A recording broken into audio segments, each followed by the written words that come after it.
Bem, como tem sido costume aqui em todas as noites, vamos começar refletindo um pouquinho sobre o livro de Eclesiastes.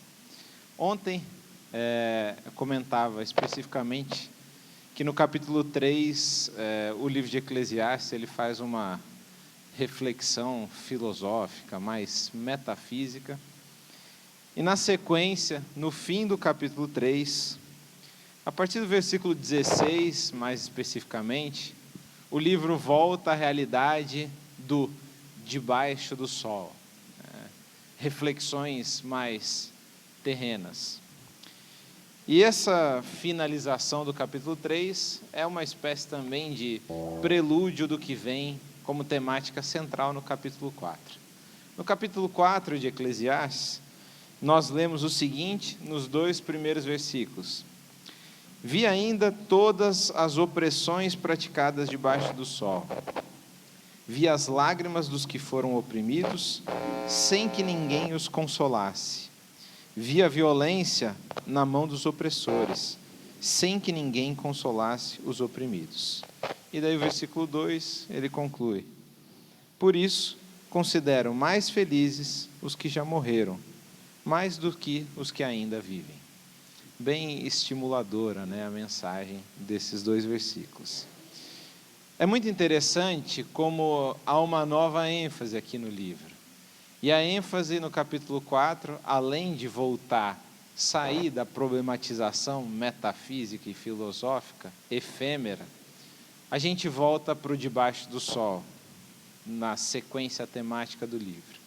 E nesse debaixo do sol agora, Salomão ele destaca, o livro de Eclesiastes vai destacar a preocupação com o outro. É interessante que 7 vezes nesse capítulo 4, 7 vezes, aparece a palavra dois ou segundo, destacando, sublinhando outra vez o outro.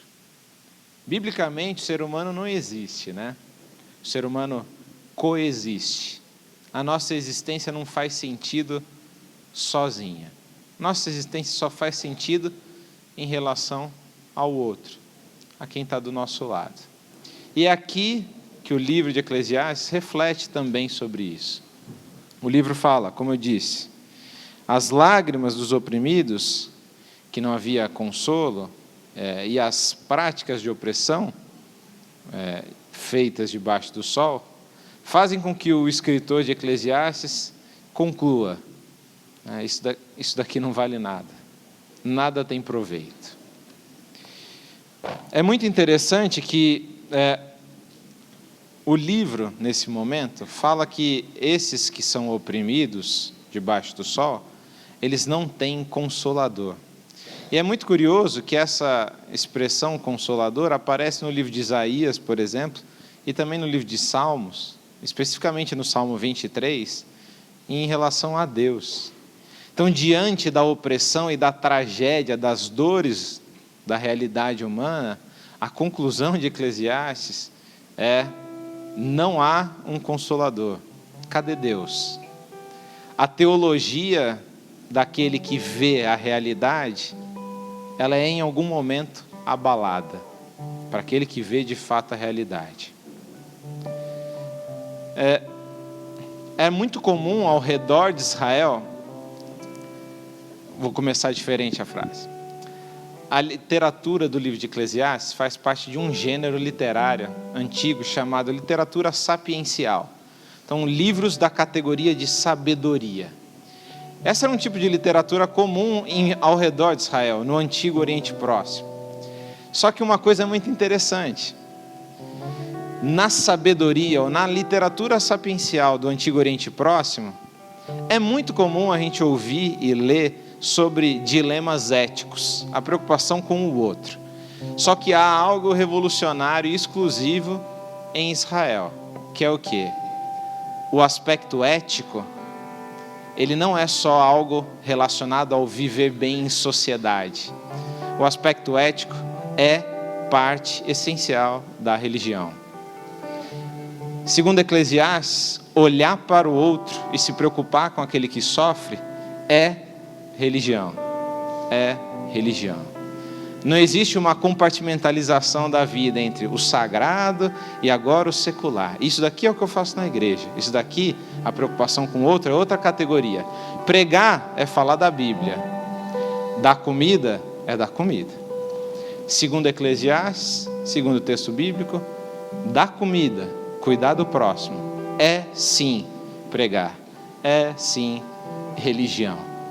Até porque Jesus fala, né, no Novo Testamento. Aqueles que chegam para ele, prestes a entrar no céu, olha, desculpa, eu não conheço vocês, mas nós profetizamos, nós fizemos milagres, não conheço. E aqueles outros que ajudaram, que deram comida, que vestiram, eles ouvem, sejam bem-vindos. Mas quando que nós fizemos isso? Não interessa quando vocês fizeram, o que interessa é que vocês fizeram. E essa é a lógica. Não interessa para quem é feito, o que interessa é o que é feito. É essencial na vida profissional esse conselho, essa reflexão, que é totalmente negativa do livro de Eclesiastes, mas é profunda. Nada faz sentido quando estamos sozinhos. Nós vivemos? Não. Nós existimos? Não. Nós, como diz o grande filósofo Abraham Joshua Heschel, o ser humano não existe, ele coexiste. Que a gente tenha consciência disso, de que independente de onde estivermos na nossa carreira profissional, nós estaremos lá porque outros nos ajudaram e nós nos manteremos lá porque outros estarão ao nosso lado. Feche seus olhos. Eterno Deus, muito obrigado por mais essa noite e oportunidade que nós temos de aprendizado. Obrigado pelas palavras do livro de Eclesiastes, que nos ensinam, além de tudo, a preocupação com o outro. Que ao olharmos para o outro, nós possamos ver a Tua imagem, Senhor. E atentando para que o outro fez, para que o outro nos acompanhou, nós possamos ver o Senhor nos acompanhando. Que o outro reflita a Ti e que nós possamos refletir a Ti. Em nome de Jesus, amém. Boa noite.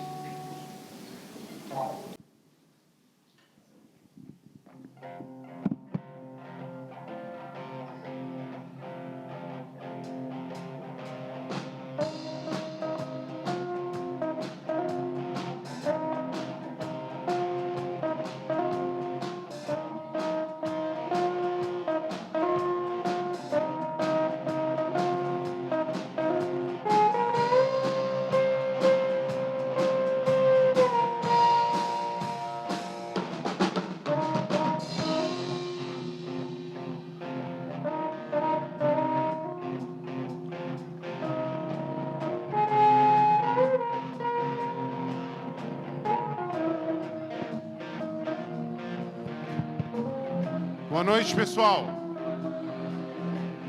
Tudo certo por aí?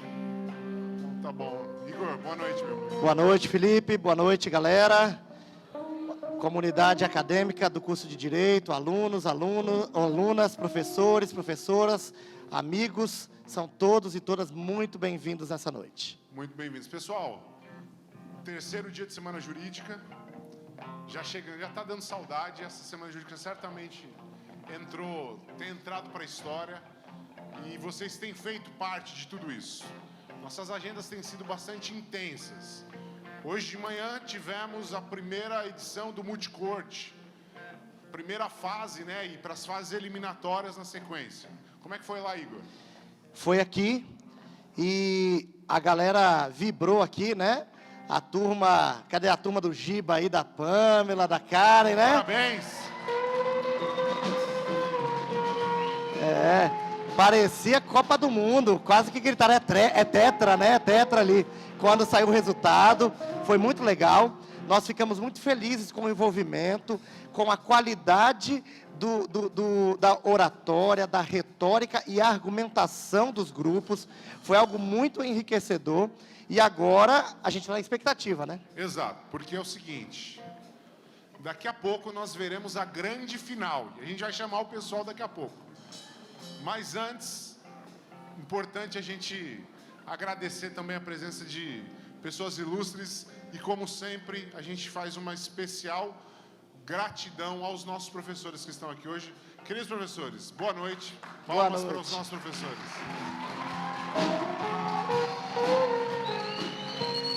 De maneira especial, agradecemos desde já nosso palestrante, meu amigo Cláudio Casanova. Já já a gente vai entender um pouco mais sobre ele. E a banda Habeas Corpus, como sempre.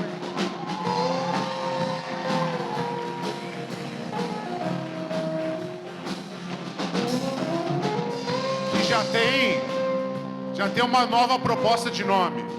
Para ser Agrave Seus Instrumentos. O pessoal tá em dúvida aí. Vocês decidem, depois a gente abre uma enquete. Sugestão que veio da plateia. Agrave Seus Instrumentos ou Habeas Corpus. Pessoal, eu quero... Acho que a gente já pode ir para a nossa final, Podemos. Chamar aqui o doutor Expedito, doutor né? Expedito, vem cá, doutor Expedito, vem cá. Solteiro, belo, dá uma olhada. Solteiro e à procura. E à procura. E à procura. Advogado já. Vem aqui, doutor. Antes, olhem o shape. Olha, tá fazendo academia, junto com o Tarsis, com o pessoal aí. Expedito tem coordenado essa questão do multicorte. Como é que tem sido? Só fala pro pessoal como é que foi de manhã, divisão, quantos grupos participaram, como é que foi, rapidamente para contextualizar para essa final. Boa noite a todos. Hoje pela manhã a gente teve 3 etapas. Nessas etapas foram acumulados pontos e com base nisso fizemos a classificação para a equipe que iria para a final e a equipe juntamente com o quarto e o quinto lugar que disputaria ali o terceiro e o quarto que ficaram para disputar o terceiro lugar. E para a final foram os 2 melhores, com uma diferença mínima ali, não chegou nem a 20 pontos, se eu não estou equivocado, então está bem acirrado mesmo a oratória. Que bom. Quem que ficou em terceiro? A equipe está aqui? É a equipe Requerentes, da Pamela. Cadê? Levanta aí, Líder equipe, Pamela. por favor. Salva de palmas Salva aí de para palmas eles. pra eles. Parabéns. E a gente agradece desde já também todas as que equipes que participaram, porque foi o que abrilhantou, de fato, a nossa primeira possibilidade de fazer acontecer algo tão sonhado, né, que era o primeiro multicurso. Já falávamos disso faz tempo. E daqui vai surgir os melhores, comporão a nossa equipe que vai começar a disputar os campeonatos por aí. E agora chegamos à final. Chegamos à final. Antes de falar quem são os finalistas, conta um pouquinho pra gente, Expedito. Como é que vai ser a dinâmica aqui agora? Agora a gente vai ter uma composição de 7 juízes e juízas. Nós teremos ali também 12 minutos como tempo máximo para cada equipe fazer a sua devida argumentação. O caso, eles já têm desde a manhã, então eles já saíram daqui sabendo qual era o caso e qual era a posição que eles deveriam tomar agora à noite, como argumentação. Perfeito. Então, acho que agora a gente já pode chamar os nossos juízes. Os nossos juízes. Quem são nossos juízes? Uma salva Vamos de palmas, já podem vir chamar os nossos juízes, e já vamos receber com salva de palma. Convido a todos que estão aqui na primeira fileira. Chama nominalmente. Nominalmente? Então vamos lá. Vou começar pelo doutor José Sérgio, que está com medo de perder o trabalho. Seu trabalho está garantido. Deixa no meio para mim. Próximo, doutor Micael Lima. Vai lá. Doutora Ivelise. Doutor André Alcano. Doutor José Geraldo. Doutor Antônio Sanches. E para finalizar, doutor Felipe Piazzi. Muito bom, muito bom. Não, vamos chamar as equipes agora. Chama as equipes aí. Pode deixar. Antes de chamar as equipes... Sai.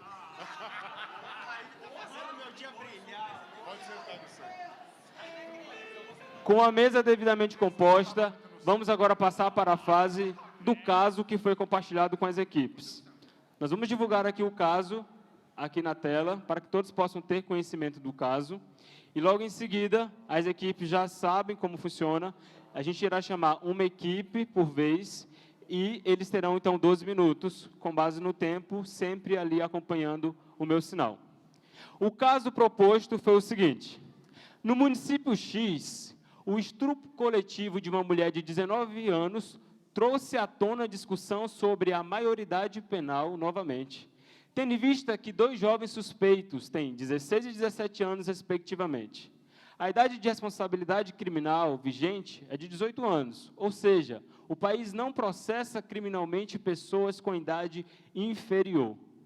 Diante da proporção do caso e levando em consideração as possíveis discussões sobre a responsabilidade dos adolescentes na esfera criminal, já que há possibilidade no texto constitucional de alterar essa questão, o caso chegou ao tribunal.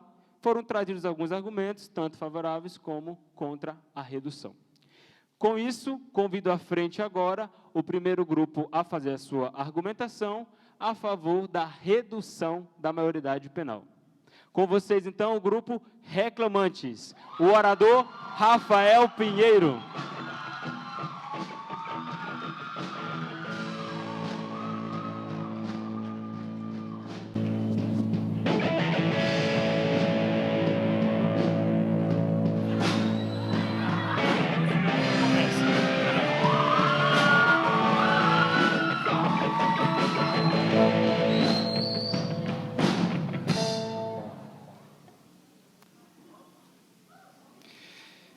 Bom, inicialmente, eu gostaria de estender meus cumprimentos aos presentes, aos colegas da minha equipe que estão sentados ali, e aos colegas também da equipe oponente, e principalmente à banca avaliadora. Eu estou representando a equipe Reclamantes, e o objetivo dessa sustentação é defender a redução da maioridade penal. No presente caso, nós temos um crime bárbaro.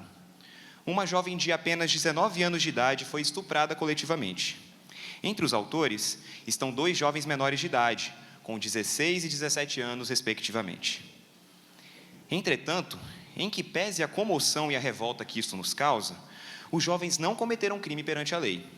Isso porque, conforme a redação atual do artigo 228 da Constituição Federal, os menores de 18 anos são penalmente inimputáveis, estando sujeitos tão somente à legislação especial. Senhores e senhora, sejamos razoáveis. Como isso pode ocorrer? Como alguém pode cometer um ato tão terrível, tão nocivo, tão cruel, sem estar sujeito à lei penal? Atualmente, os menores de 18 anos no Brasil cometem tão somente ato infracional, conforme está disposto no artigo 103 do Estatuto da Criança e do Adolescente, não importando qual seja a gravidade dos seus atos. Entre as medidas previstas, encontra-se a internação do menor, o que ocorre na chamada Fundação Casa. Porém, a internação do menor, conforme o artigo 121 do ECA, não pode exceder, em qualquer hipótese que seja, 3 anos. Em outras palavras, os 2 indivíduos que estupraram a jovem estarão livres em até 3 anos. Senhores juízes e senhora juíza, a partir dos 16 anos de idade, o menor ele pode votar, ele pode tornar-se plenamente capaz, no âmbito civil, a partir da emancipação. Ele pode, então, decidir os rumos da nação e de sua própria vida, mas não pode responder por seus atos penalmente. Como que nós podemos explicar isso? Nós devemos, em situações como esta, voltarmos-nos aos princípios mais básicos do direito, aqueles que antecedem a própria positivação do direito. Pode alguém se beneficiar da própria torpeza? Os próprios infratores, eles estão cientes da leniência da lei a seu respeito. As organizações criminosas, o tráfico, também estão cientes, inclusive empregando os menores inimputáveis na prática criminosa. O único que parece não estar ciente, ora, é o legislador, que de maneira irrefletida tornou os menores de 18 anos inimputáveis. A própria tônica do ECA, que frisa a proteção dos menores, mesmo quando cometem atos terríveis, ela é descolada da realidade. Devemos proteger as crianças e adolescentes? Claro que devemos, sobretudo antes de cometerem crimes. A posterior proteção ao delito, ela não pode isentar, em hipótese alguma, o menor de culpa. A educação, que é tão alardeada por alguns como a solução de todos os males, deve ser, antes de tudo, uma medida preventiva. Entretanto, somente português e matemática, obviamente, não tornam uma pessoa decente. E uma vez que é cometido o ato criminoso, o menor ele deve ser responsabilizado perante a lei.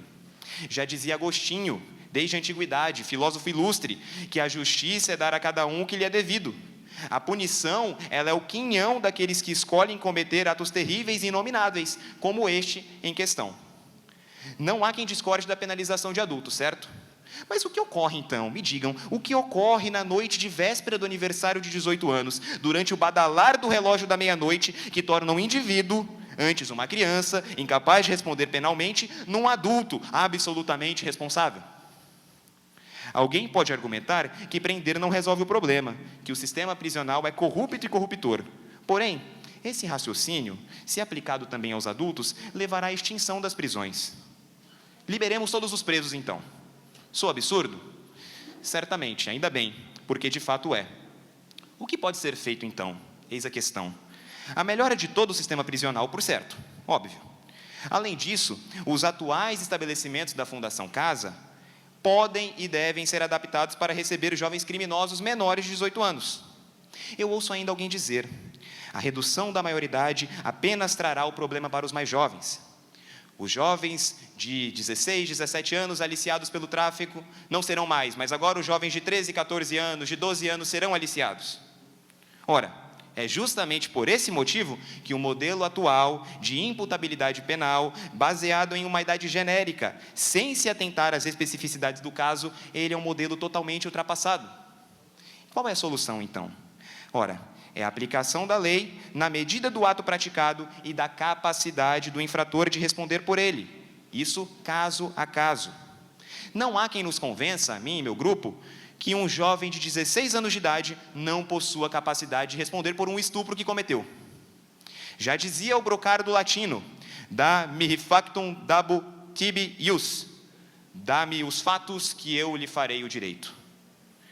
Ainda será dito que a inimputabilidade penal dos menores de 18 anos é uma cláusula pétrea da Constituição e que não pode ser alterada, portanto, em qualquer hipótese que seja. Ora, esse trata-se de um argumento falho.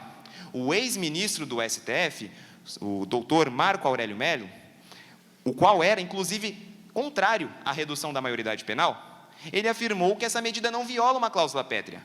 A alteração, ela trata-se somente de uma mudança na redação do texto, de modo a não estabelecer o limite mínimo de imputabilidade penal aos 18 anos de idade. Não estamos aqui falando em prender pobres crianças, mas sim jovens capazes de cometer atrocidades, jovens que cometeram efetivamente atrocidades. Dirão ainda os contrários à redução da maioridade penal que há acordos e convenções internacionais dos quais o Brasil é signatário, os quais seriam violados pela redução. Entretanto, não é o Brasil um Estado soberano? Nós sabemos, mais do que ninguém, da realidade que nós enfrentamos. Conhecemos, mais do que ninguém, a dor que a jovem passou. E também imaginamos, mais do que ninguém, a sua indignação, a indignação dessa jovem, ao ver, em pouco tempo, os seus algozes caminharem livremente pelas ruas, enquanto ela continua presa, eternamente, possivelmente, em seus traumas. Ainda haverá quem aponte para países estrangeiros e afirme que caminharemos na contramão do mundo ao reduzirmos a maioridade penal. Absolutamente não é verdade. Ora, senhores e senhora, não são poucos os países que adotam um critério mais rígido que o brasileiro quando o assunto é maioridade penal. Nos Estados Unidos, por exemplo, os maiores de 13 anos podem ser condenados até à prisão perpétua por crimes mais graves. Por óbvio, não estamos falando desse extremo. Na Inglaterra, o menor ele pode ser preso, a depender do caso, a partir dos 10 anos de idade. Notem, senhores e senhora, que não se trata de distribuir penas draconianas a pequenos indefesos. Trata-se, sim, de distribuir a justa retribuição àqueles que optaram pela senda tortuosa, sobretudo aos que cometeram crimes graves, hediondos, como se observa agora. Por fim, destacamos aqui uma recente pesquisa do Instituto Datafolha, que aponta que mais de 80% da população brasileira é favorável à redução da maioridade penal. 8 em cada 10 pessoas, dependendo do estado, 9 em cada 10 pessoas. Veja bem, trata-se não apenas da maioria, mas da maioria esmagadora. Estamos em um Estado democrático de direito. As leis certamente devem atender aos anseios da população. Me digam, como que nós podemos explicar para um pai de família, para uma mãe trabalhadora, como podemos explicar para a jovem violentada, para todos aqueles que desejam ardentemente que os criminosos que os maltratam sejam efetivamente condenados? Como nós podemos explicar para aqueles que, apesar de serem a ampla maioria da população, que apesar de pedirem algo justo e perfeitamente humano, que apesar de tudo isso, não podem ter o seu anseio saciado? Ora, quem não se lembra de casos como o da jovem namorada assassinada pelo próprio companheiro na véspera de seu aniversário de 18 anos? Quem não se lembra do monstro Champinha, então menor de idade, que matou uma jovem e seu namorado, estuprando a garota antes disso? Nobre julgadora, nobres julgadores, creio que não é necessário falar mais. Os fatos falam por si. Espero, eu e meus colegas, a redução da maioridade penal neste país. Esperamos que seja feita a justiça. Muito obrigado.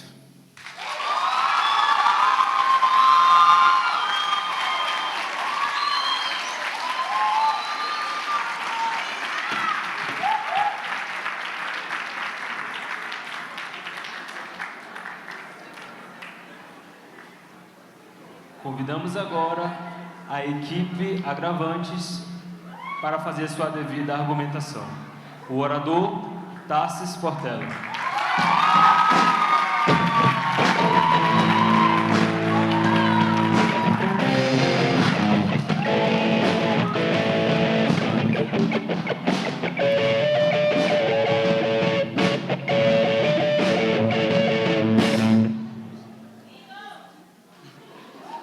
Aí me quebra.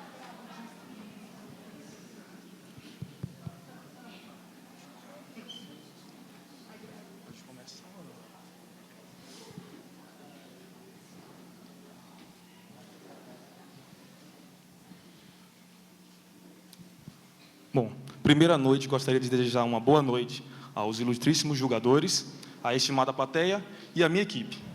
Me chamo Tarsis, sou estudante do nono semestre, e represento a equipe Agravantes. O nobre colega Rafael falou muito bem aqui, me obrigando a elevar um pouco o nível, mas tendo que discordar um pouco da sua visão jurídica. Bom, primeiramente, tratando sobre os fatos, é apresentado um caso em que houve um estupro coletivo, como já foi bem visto, contra uma jovem de 19 anos, tendo 2 supostos infratores menores de idade, o que gerou uma grande comoção. O primeiro ponto que eu quero destacar é que, independente de quem comete um estupro, menor ou maior, causa comoção, porque ele está na natureza desse crime. É um crime hediondo, ele é repugnante, asqueroso, gera essa comoção. Ademais, concordando com a gravidade da infração, devemos nos atentar que, na discussão aqui presente, temos que discutir de maneira racional, não emocional.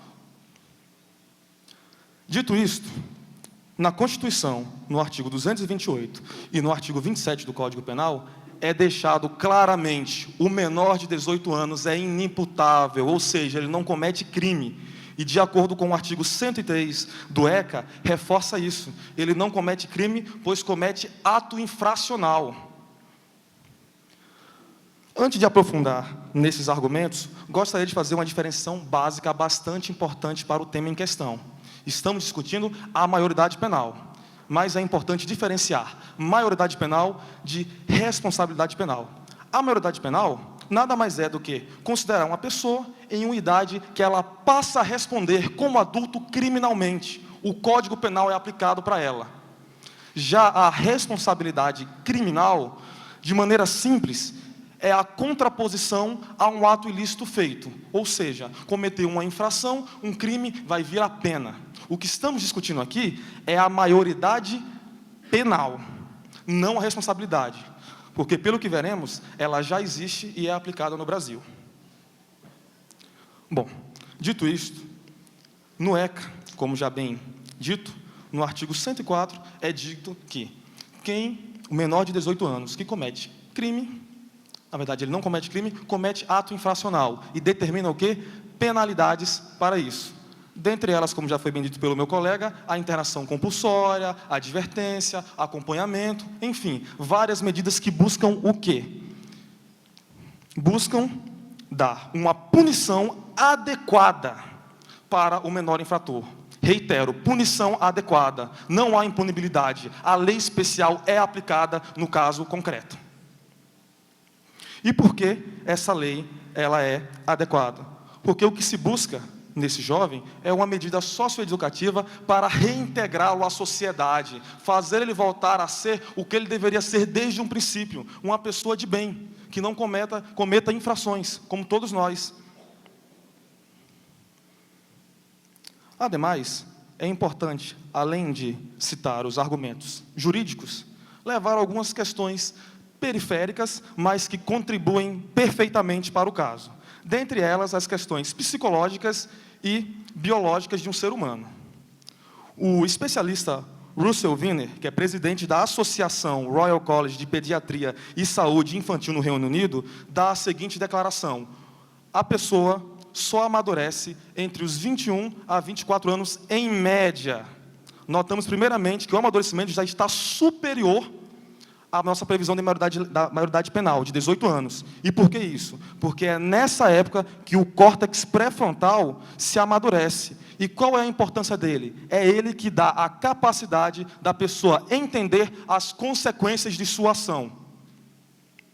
Biologicamente, só há um reforço a esse argumento. A revista científica Lancet Child e a Adolescent Health afirma que a definição de adolescência mudou. É de 10 para 24 anos, adolescente.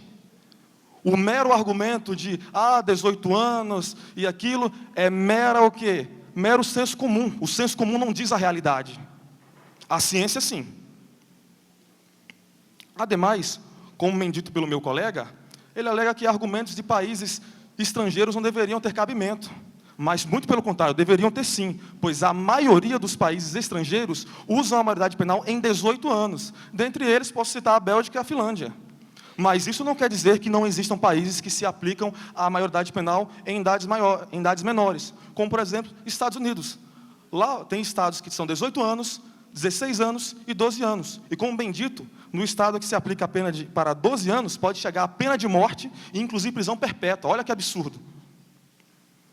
E nota, um ponto bastante importante. Nesses países, a criminalidade e a violência reduziu por essa maioridade? Não. Inclusive, esses países, como Estados Unidos e Inglaterra, estão em movimento contrário à sua punição. A idade se manteve, mas a punição é mais branda. Por quê? Porque percebem que só a violência não está resolvendo. Só a cadeia não resolve nada, não ressocializa. Há uma reincidência muito grande. Sendo bastante importante destacar, a pena tem 3 funções. Ela busca coibir, ela busca punir, mas não podemos esquecer da mais importante, a função pedagógica, ressocializar, colocar o indivíduo de volta à sociedade. Bom, dito isto, trazer alguns pequenos dados que comprovam que no Brasil está sendo realmente cumprido. Como já dito antes, o ECA, Lei Especial, prevê algumas punições conforme a gravidade da atuação do ato infracional. E isso ocorre dos 12 aos 17 anos. Um estudo realizado pelo CNJ com o seguinte título: Reentradas e reiterações infracionais. Um olhar sobre o sistema socioeducativo prisional brasileiro. Essa pesquisa pegou pessoas condenadas em crimes e atos infracionais a partir de 2015 para frente e fizeram uma análise de reincidência. Quem tinha mais de 18 anos e cometeu um crime, a reincidência era de aproximadamente 43%. Enquanto que alguém cometia um ato infracional, era mais ou menos 22%. Ou seja, claramente, a medida aplicada, a responsabilidade criminal aplicada pelo ECA, traz resultado. Por quê? Porque está tendo a diminuição. É evidente. Outro ponto também é a ONU. Quando o Brasil se propôs a fazer o projeto de lei para a maioridade penal ser reduzida, a ONU fez um relatório sendo contrária. Nas palavras deles, foi dito que as estatísticas mostram que dos 21 milhões de adolescentes que vivem no Brasil, menos de 1% cometem atos contra a vida, atos repugnantes, asquerosos. E que se, inclusive, houvesse a redução, estaria tendo um problema grave, pois aumentaria a violência e não cuidaria do problema principal, que é o acesso a direitos fundamentais, educação e entre outros pontos. Com isso, digo também que tal lei não pode ser mudada. Além das previsões legais, para o caso em concreto, isso não pode ocorrer. Seria contrário à Constituição. Em seu artigo 5º, inciso 40, é dito que a lei não retroage para o malefício do réu. Se o fato já ocorreu, não tem o que discutir. Tem que se aplicar a lei. Ademais, como bem dito pelo meu colega, temos que aplicar o quê? A justa medida ao fato. E como já bem dito e bem reiterado, no Brasil isso ocorre. Temos a lei especial, trouxe dados aqui, mostram que o quê? Que reduz a reincidência. É muito menor, é drástico, é a metade. Com isso, ficou claro aqui que em argumentos jurídicos, em argumentos estatísticos e internacionais, que essa, inclusive biológicos, é aplicável. E podemos perceber, inclusive, uma evolução no Brasil histórica. Por quê? No Brasil, já foi previsto em 1830, no Código Criminal do Império, que a maioridade penal era de 14 anos. Tivemos uma evolução, estamos em 18 anos. Não retroagimos, tivemos uma evolução, reitero isto. Por isso, pugno pelos fatos já ditos, pela improcedência da redução da maioridade penal. E encerro minha tese com o seguinte brocárdio: dura lex, sed lex, servanda est. Em outra tradução, a lei é dura, mas é lei e deve ser aplicada.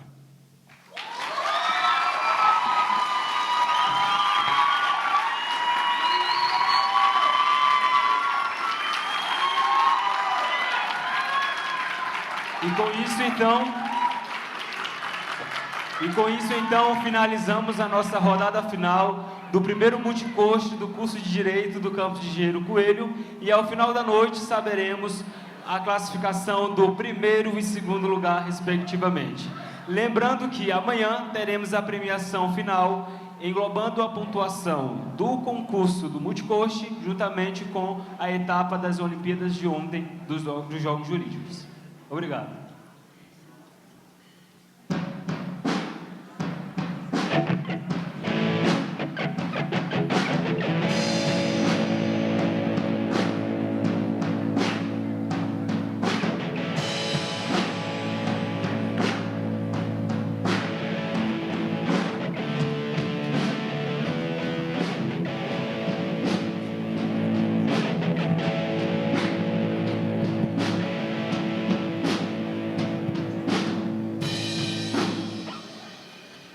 Pessoal, muito bom. Os momentos que precedem nossa palestra são momentos sempre recheados de emoção, não sei, alguém tentando se segurar no emprego. Então, Zé Sérgio.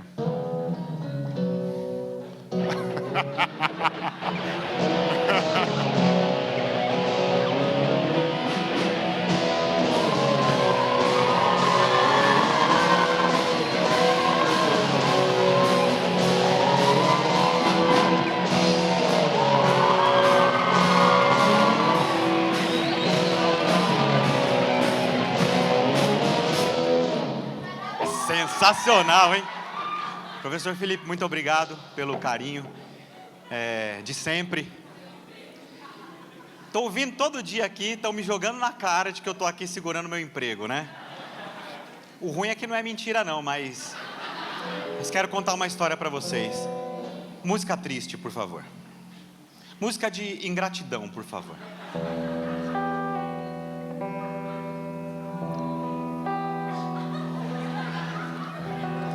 Vocês lembram que na segunda-feira o Dr. Paulo Coimbra falou que pensou em fazer teologia e o pai dele disse o seguinte: não, você vai ser muito relevante no direito?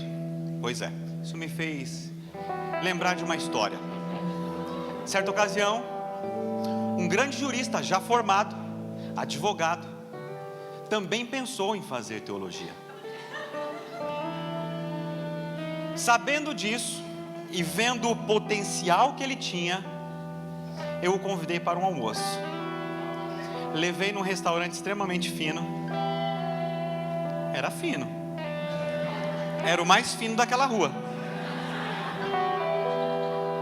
Pastel da Praça.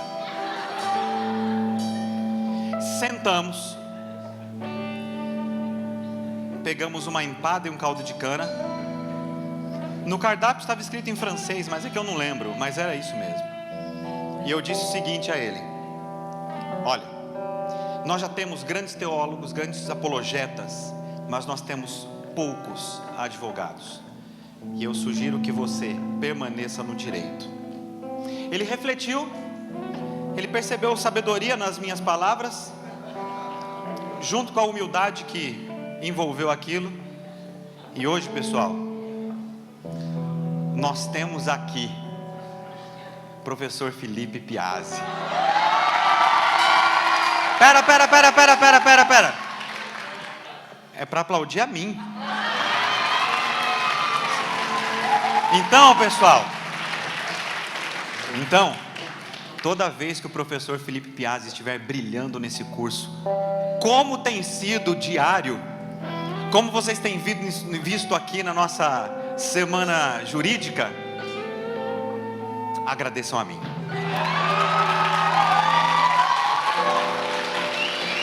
Até porque eu não canso de receber agradecimentos do pessoal da teologia.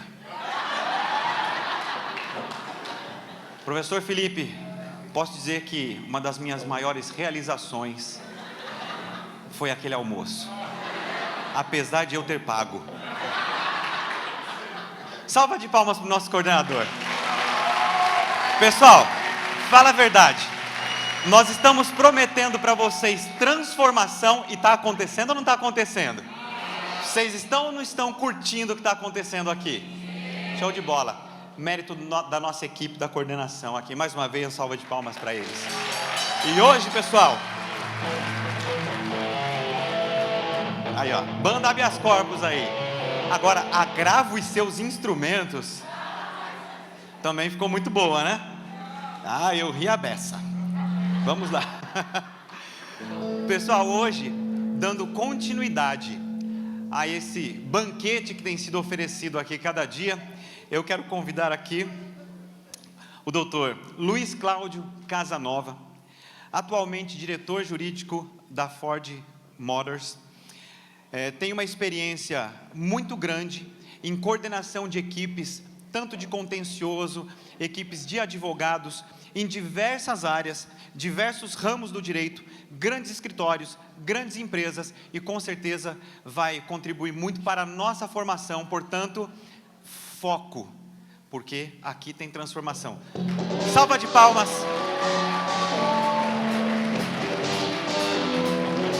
Muito obrigado.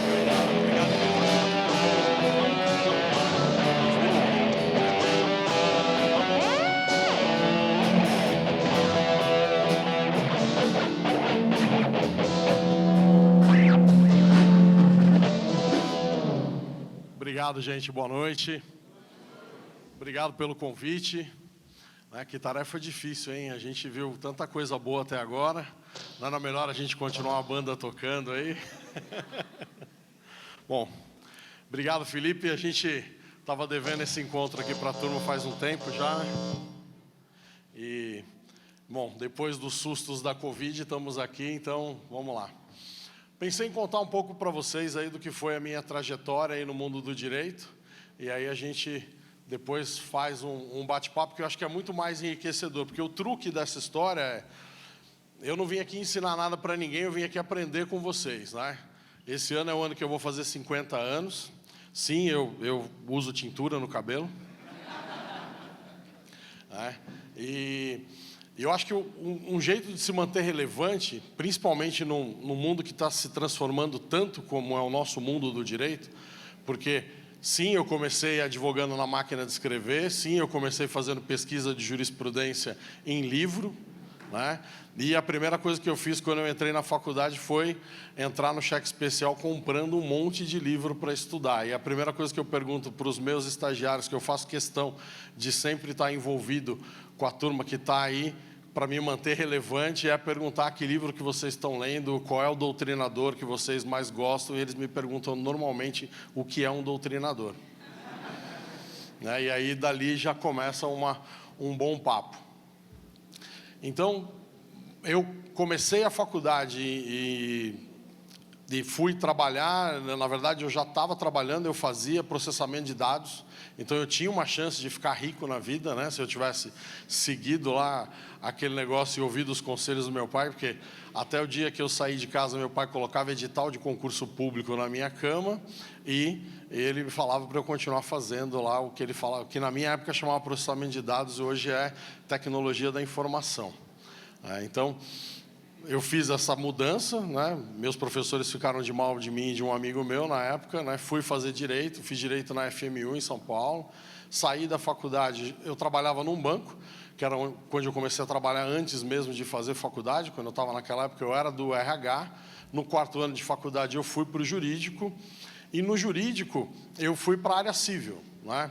E aí tem a primeira história, né? Eu acho muito mais legal eu contar dos meus tropeços aqui do que das potenciais vezes que eu marquei algum gol, porque normalmente foi quando a bola bateu na minha cabeça e entrou no gol e eu não estava prestando atenção. Né? Porque se tem um mérito que a gente tem na vida, eu sempre falo disso, é o meu mérito. Eu tive pessoas muito boas com as quais eu trabalhei, e eu tenho hoje, trabalhando comigo, pessoas que são muito melhores do que eu. Então, a capacidade de ter tido grandes mestres nessa vida e de ter pessoas muito melhores do que eu nos meus times, fazem com que eu tenha conseguido subir um degrau ou outro nessa vida. Então, lá no tempo do Banco Real, trabalhando, eu fui fazer uma entrevista na área trabalhista. Eu era do administrativo, a turma lá estava sempre indo pedir coisa lá no RH, e aí o pessoal falou, ó, tem uma vaga lá no jurídico trabalhista. Eu tinha lido uma época, naquela semana, alguma coisa no jornal, né, no jornal de papel ainda, naquela época, e era alguma coisa como se comportar na entrevista. E, bom, simplesmente eu fui o cara mais arrogante do mundo naquela entrevista, foi péssimo, né, e óbvio que eu não fui escolhido, aí os caras voltaram, me deram uma super bronca, né, e aí eu aprendi que o que eu devia ter sido era autêntico naquela entrevista e não tentar emular, né, copiar alguma coisa que eu tinha lido no jornal. Surgiu uma outra oportunidade, fui para a área civil, foi onde eu trabalhei com o Carlos Eduardo Nicoletti Camilo, hoje ele é um dos coordenadores lá dos cursos de pós-graduação do Mackenzie, um dos meus grandes mestres, e trabalhei com o Valdir Lameira, que era o chefão do jurídico. E com o Valdir tem uma das coisas que eu mais adoro, né? A primeira petição que eu fiz, né, então eu fiz lá o endereçamento, a qualificação das partes e escrevi lá o que eu achava que eu tinha que escrever. O Valdir tinha uma máquina de escrever atrás dele, ele botou uma régua, né, ele aproveitou o endereçamento, né, excelentíssimo senhor, número do processo, o Banco Real, blá, blá, blá, botou a régua, cortou, virou para trás, datilografou, grampeou e me entregou. Eu catei aquilo, botei embaixo do braço, fui até o banheiro, baixei a tampa, sentei, aí fiquei com aquele papel na mão pensando, né? Falei, cara, o que eu faço agora? Né? Porque tudo aquilo que eu escrevi, que era meu mesmo, né, ele não aproveitou nada. Então, eu não sei, ainda dá tempo de eu voltar para o curso de processamento de dados, né? Eu ainda sei programar em COBOL, né? Talvez ainda tenha alguma chance. Mas era uma outra época, a gente aprendia na porrada. Né? Hoje em dia, talvez, eu tivesse ido até o departamento pessoal, feito uma denúncia de assédio moral e teria aberto uma investigação contra o meu chefe. Mas dentro desses aprendizados, né, que naquela época eram mais difíceis, a gente realmente era bem judiado, né, era um outro tempo, né? A gente tinha, por exemplo, naqueles momentos, a gente via muito pouca inclusão nas empresas, né? Lideranças femininas não existiam praticamente, né? Falar de igualdade de gênero, igualdade de raça, de origem, então, nem pensar, né? Era muito difícil de você perceber esse tipo de coisa dentro das estruturas empresariais, ainda que a gente estivesse falando de um banco de origem brasileira, né? Porque o Banco Real, ele era um banco fundado por brasileiros, né? Não foi a minha primeira aventura em empresas de controle estrangeiro, ela aconteceu muito tempo depois. Então, do Real, quando eu me formei, aí surgiu uma oportunidade de eu ir para o escritório de franchising, aí o que eu queria advogar, porque dentro do banco a gente tinha uma estrutura muito de deixar o escritório advogar, né? A gente preparava tudo, preparava a documentação, preparava os subsídios, mandava tudo, mas a gente não advogava.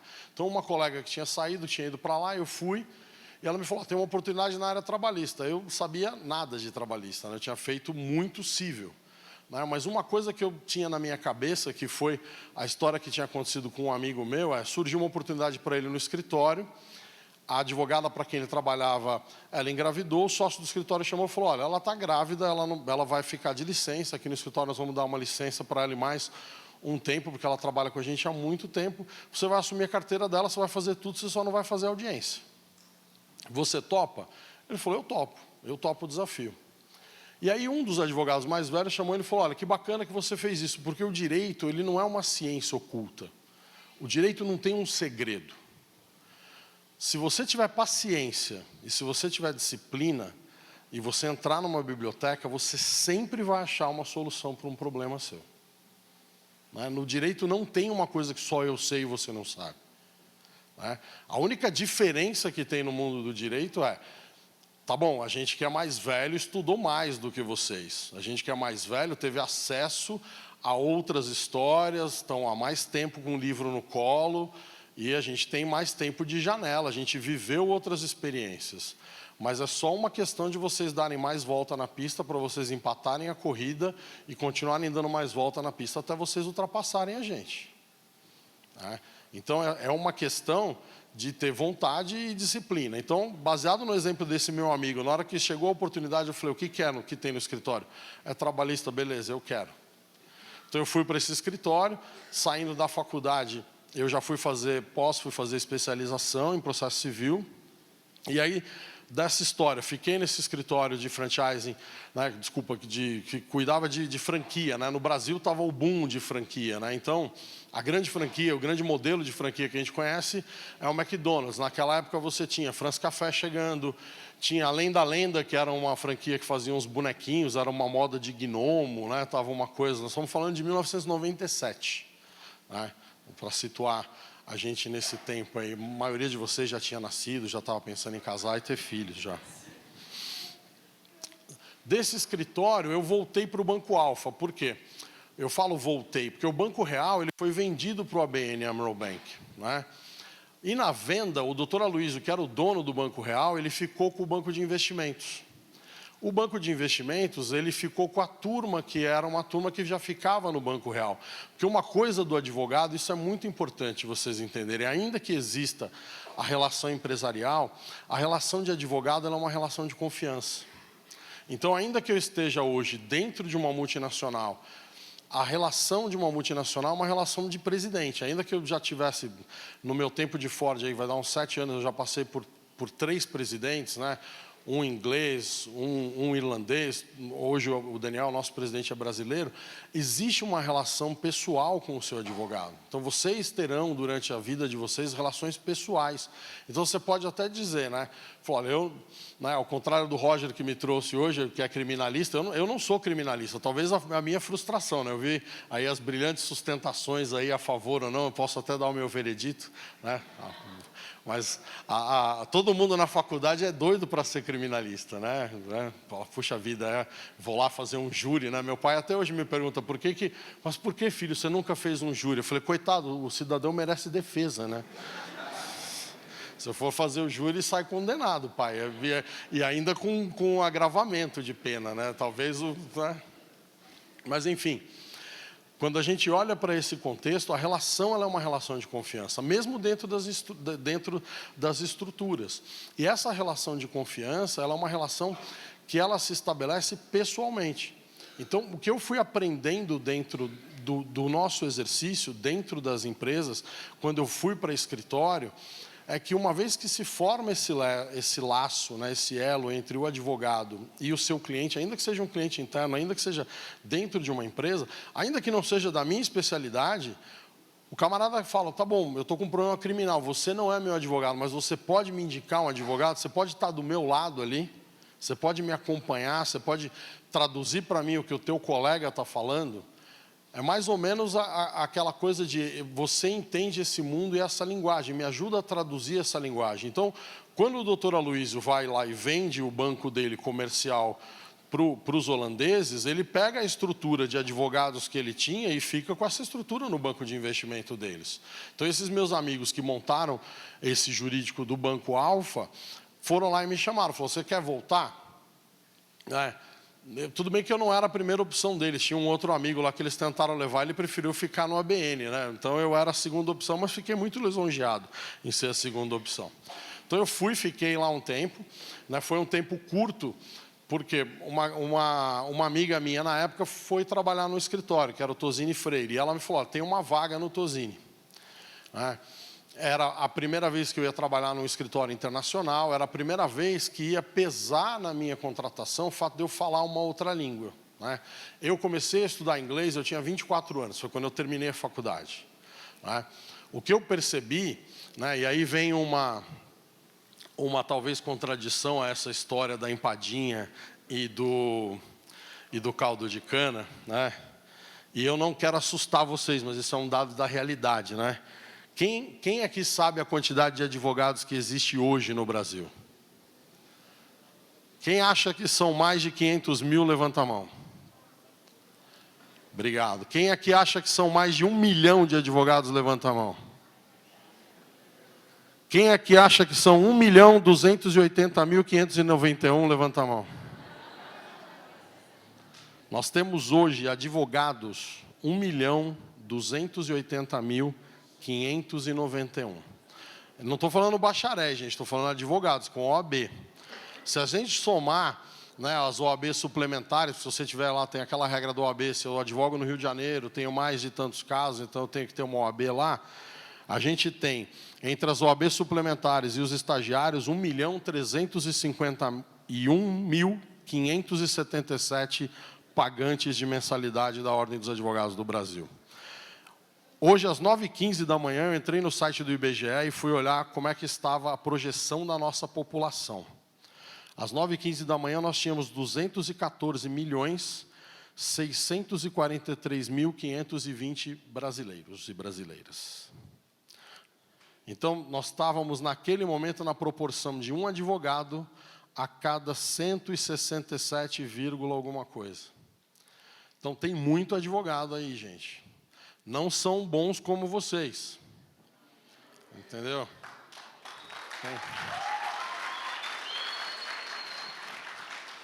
Mas isso traz uma responsabilidade enorme. Então,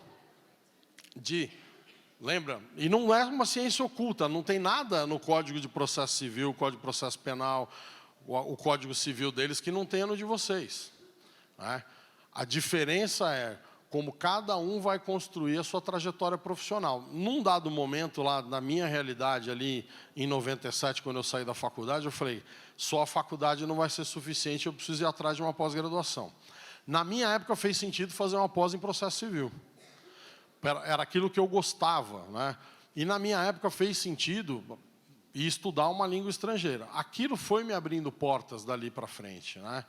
E o fato de ter chegado no escritório, de ter podido atender clientes estrangeiros, o período de 2 anos que eu fiquei no escritório, depois dali a oportunidade de ir para o Itaú, fiquei no Itaú por 9 anos, dentro do Itaú, num contencioso de ações especiais, a gente tocava processo dentro do banco, a gente pegou, assim, desde causas super importantes, de planos econômicos, eu cheguei a ter na minha carteira uma causa contra o IDEC que dava 18 bi de real de impacto para o banco se a gente tivesse que fazer aquele pagamento, que era um descasamento de investimento na poupança em relação aos planos econômicos, Bresser, Verão, Collor 1, Collor 2, que todos vocês foram nascidos naquela época, lembram exatamente dos percentuais inflacionários.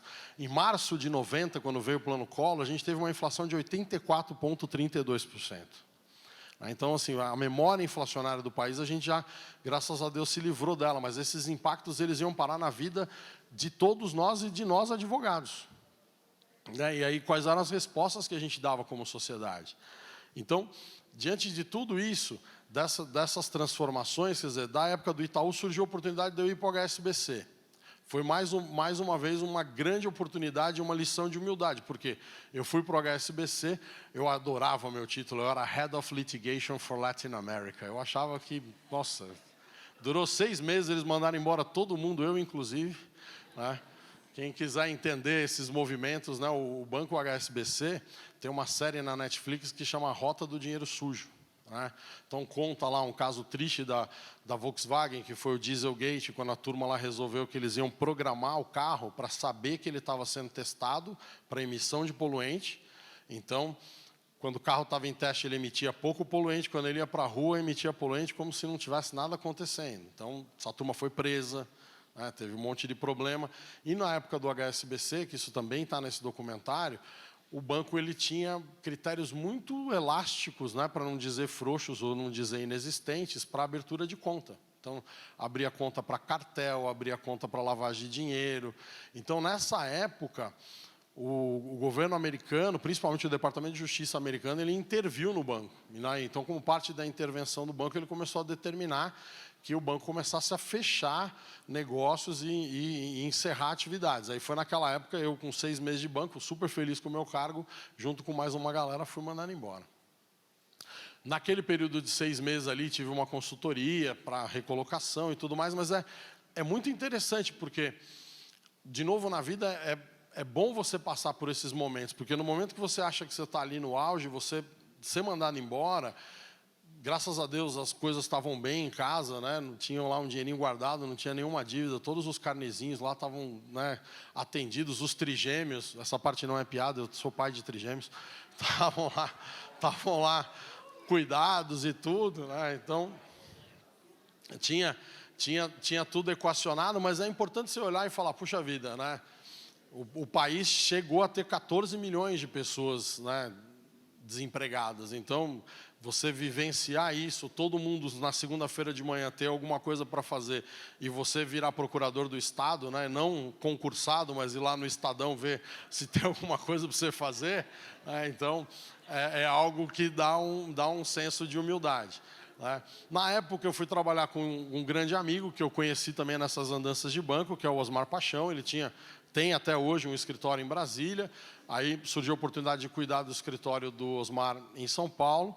Então eu fiquei cuidando do escritório dele, a gente tinha vários clientes em São Paulo, e eu fiquei nesse período até que surgiu a oportunidade de eu trabalhar no Mercado Livre, que aí foi uma das coisas mais diferentes que eu fiz na minha vida, de novo sempre lembrando daquela história de que não existe ciência oculta, né? Era um resgate também daquele adolescente que queria mexer com o computador, então era uma coisa diferente. Eu me lembro quando eu estava passando pelo processo com o Red Hunter, e ele me falou, olha, é aquela empresa, o Mercado Livre. Eu falei, eu sei, eu compro uns brinquedos meio falsificados para os meus filhos lá e tal. Né? Ele falou, não, esses caras são listados na Bolsa Americana. Eu falei, não precisa falar mais nada. Quando eu estava no Itaú, eu fazia os relatórios dos nossos processos para os acionistas. Né? Por quê? Toda empresa pública, toda empresa que tem acionistas, né, que está com o seu capital aberto, ela precisa prestar contas para esses acionistas. Então, se você entrar no relatório de uma empresa, todas as que estão listadas na Bolsa aqui do Brasil, ela é obrigada a te contar todos os problemas que ela tem, todos os riscos que ela tem, inclusive os riscos legais, né? Inclusive os riscos daquilo que eu cuidava no banco, que eram os riscos de contencioso. Né? Então, por falar inglês, eu também fazia um pouco do relatório, porque o Itaú também tinha, numa ferramenta que a gente tem na nossa legislação e na legislação americana, ele também tem as ações dele lá nos Estados Unidos. Então, eu falei, não precisa falar mais nada, eu vou baixar lá o relatório dos caras e eu vou ler tudo que tiver para ler para entender o Mercado Livre. E o que mais ficava na minha cabeça era falar, cara, como é que funciona o Mercado Pago? Porque o Mercado Pago não era banco, eu vinha de banco, eu falei, peraí, como é que é uma planilha de Excel, uma conta no banco, e o cara cata a grana de todo mundo e deixa ali, e aí ele transfere do Felipe para mim para o Felipe. Cara, isso é risco sistêmico, isso tem tanto problema aqui debaixo do tapete, que eu estava louco para entrevistar a diretora do jurídico, não para ser entrevistado. Eu conversei com a menina da RH, achei super bacana. Aí quando eu sentei com a Lara Fragomeni, que é um espetáculo, hoje ela está comandando na Califórnia, no Google, ela está comandando a parte de compliance lá. A Laura, no ano dela, ela foi a única mulher admitida para estudar em Harvard naquele ano, a única brasileira. Então a Laura era um espetáculo, aquele barrigão, ela ia defender o Marco Civil da internet. A Laura era sensacional. E aí fui conversar com ela, comecei a fazer um monte de perguntas, ela falou assim, como é que você sabe dessas coisas? Eu falei, eu li o teu 10K. Ela falou, o que é o 10K? Eu falei, o nome é o apelido do teu relatório anual, né, de acionista. Eu falei, peraí, abre no teu computador aí, vai lá, ó, Mercado Livre, Investor Relations, clica aqui, clica ali, ó, tá aqui. Ó, inclusive tem esses teus processos aqui. Eu olhei esse processo aqui no TJ, vai julgar, acho que mês que vem, né? Ela falou, meu Deus, isso está listado. Eu falei, lógico que está listado, sua companhia é aberta, todo mundo tem que saber, você não pode esconder isso de ninguém. Aí ela falou, nossa, mas tem até o número dos processos. Eu falei, tem, alguém deve te perguntar, porque senão, né, como eu queria saber quantos processos tem no JEC, quantos tem na vara civil, que você só tem 3 ações trabalhistas. Né? Bom, marquei um golaço com ela, me chamou, fui trabalhar, fiquei no Mercado Livre, adorei a experiência. O difícil foi porque o Mercado Livre ficava, na época, em Santana de Parnaíba, e eu moro em São Caetano. Então eram 3 horas de trânsito todo santo dia. Com trigêmeos, não estava dando a doutora Soraya, né, que não é advogada, né, ela estudou, eu brinco, ela é médica, porque médico estuda muito mais que a gente. Toda vez que eles estiverem reclamando que eles estão estudando muito, lembra que médico tem que estudar mais. Eu sou testemunha. Estuda muito, meu Deus do céu. Eu nunca mais reclamei de estudar. E aí, eu acabei, né, naquela época, estava gostando muito do que eu estava fazendo, e uns amigos me chamaram para fazer uma entrevista na Ford. Aí eu falei, cara, mas o que eu entendo de direito do trabalho sindical, né? Aí eu estava quase falando que não, mas eu lembrei daquela história. Eu falei, direito não é uma ciência oculta, eu tenho uma bagagem de já ter pulado em vários barcos em chamas, né? Pega um extintor, pula nesse aqui, vamos ver o que vai acontecer. Fiz a entrevista, é um processo de multinacional, é um transatlântico, as coisas demoram bastante. Então, você faz uma entrevista em janeiro, alguém te dá um retorno em abril, para uma segunda entrevista em maio. Bom, deu certo. E como é que a gente está de tempo, hein? Que eu pensei em falar até meia-noite, aí às 2 da manhã a gente começa as perguntas. E aí fui para a Ford, né? 7 quilômetros de casa, estava feliz da vida, né? Foi uma super experiência. Tive uma adaptação muito rápida, né? Até o pessoal falou, nossa, parece que você trabalha aqui há muitos anos, porque eu tinha uma grande vantagem, né? Por 2 fatores, né? Eu tinha trabalhado muitos anos no Itaú, que eram 9 anos, que era um banco de engenheiros. Então, o banco do Itaú, no jurídico, tinha certificação ISO. Então, regra para ir no banheiro, regra para colocar a caneta, eu sabia, então, entendi um pouco como funcionava a cabeça dos engenheiros, né? E, ao longo dessa vida toda de levando porrada, eu já tinha aprendido um pouco que, quando você está dentro de empresa, o principal papel do advogado é falar rápido o que não pode, muito rápido, falar, não, isso aqui não dá para fazer. E muito rápido entender o que o seu cliente quer fazer, dizer para ele, falar assim, ó, desse jeito que você quer não dá, mas vamos tentar achar um jeito que dê para fazer, que você tenha uma quantidade de riscos que a gente consiga correr juntos, né, e que a gente atinja esse objetivo de uma maneira em que isso também não fique um problema para o próximo presidente resolver ou para o próximo diretor financeiro resolver. Porque o que a gente viu acontecer nos últimos anos também, principalmente no mercado, foi as pessoas terem ideias mirabolantes, venderem produtos, botarem bônus gigantes no bolso e dali 4 anos as empresas falirem. Empresas centenárias, né? Se vocês pensarem o que aconteceu em 2008 com a crise lá nos Estados Unidos, você tinha a crise que eles falavam no mercado imobiliário, né? Teve banco centenário que quebrou. Então, quando você olha esse tipo de coisa, isso é uma ganância desenfreada, mas é também uma falta de compromisso de longo prazo, né? Porque o que o cara está pensando em fazer ali é garantir o bônus dele do próximo semestre. Então, dentro desse contexto todo, estar ali numa multinacional com uma cabeça diferente, principalmente tendo vindo de uma, entre aspas, startup, me deu uma vantagem muito boa, porque onde todo mundo estava acostumado no jurídico falar não pode, eu falava, tá, vamos ver como é que a gente faz para isso acontecer. Então, a primeira vez que o pessoal me ligou, falou, olha, tal prestador de serviço fechou o portão e fez uma greve, eu falei, tá, que portão que vocês estão? Tá, estou descendo aí. Quando eu cheguei lá, eu era um ET, porque nunca ninguém do jurídico se dignou a descer lá e ir lá no portão. E eu falava, gente, é muito fácil fazer gol aqui, porque com aquilo que eu acho que é obrigação, eles acham que eu estou fazendo extra. Eu falei, gente, vamos embora então, aqui é assim agora. Eu falei, com o básico, que é aquilo que eu acho que é minha obrigação, eles estão achando que eu estou fazendo muito. E eu virava para os caras do RH e falava, gente, mas é minha obrigação, nunca ninguém fez isso. Todo mundo que sentou nessa cadeira antes está errado. Isso aqui é obrigação. Se o cara está lá, se ele está te atrapalhando, eu vou lá e vou conversar com ele. E aí o cara fala, não, mas nunca teve essa conversa. Eu falo, mas por que nunca teve? Onde está escrito que é proibido? Porque aqui está tudo escrito. Tem tudo, tem uma regra, tem um manual e não sei o quê. Me mostra no manual onde tiver escrito que eu vou conversar com quem escreveu. Por quê? Você tem que ir lá e ter teu advogado do lado para resolver esse tipo de problema. Óbvio que o contexto econômico que eu vivi dentro da Ford foi um contexto econômico extremamente desafiador. Porque desde 2015, quando eu fui para lá, a gente vinha num contexto de crise. Então, foram várias suspensões de contrato de trabalho, que é o famoso layoff, que eles trazem lá da experiência alemã. Então, você suspende o contrato de trabalho das pessoas, elas ficam em casa, elas entram num primeiro momento com um pagamento que vem da verba de seguro-desemprego, depois você, como companhia, faz esse pagamento, elas recebem um treinamento. Então, você tinha contingentes de metalúrgicos que ficavam com esse contrato de trabalho suspenso. Depois vem o governo e cria o que a gente usa muito a sigla, que era o PPE, que era o Programa de Proteção ao Emprego. Isso vem acontecendo até meados de 19, quando realmente se toma uma decisão que era interromper a produção de caminhões, interromper a produção do veículo Fiesta e encerrar a produção da fábrica de São Bernardo.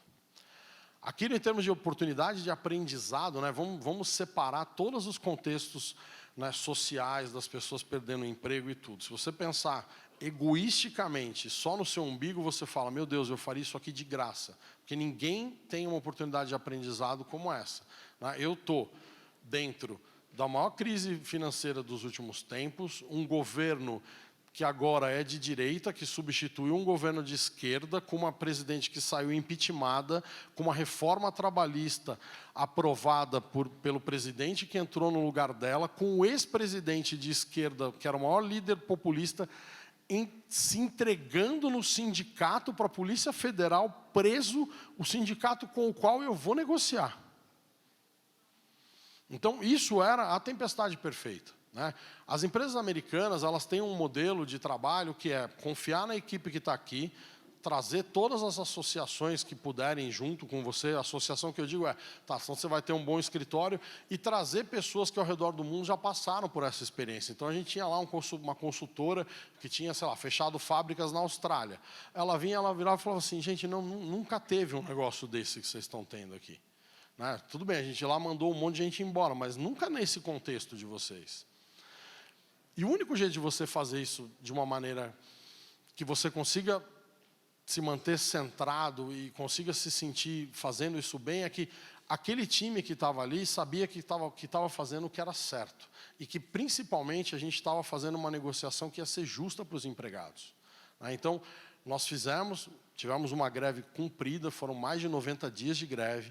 Nós fizemos uma negociação, não teve um vidro quebrado, uma lata amassada. O sindicato se comportou de maneira exemplar.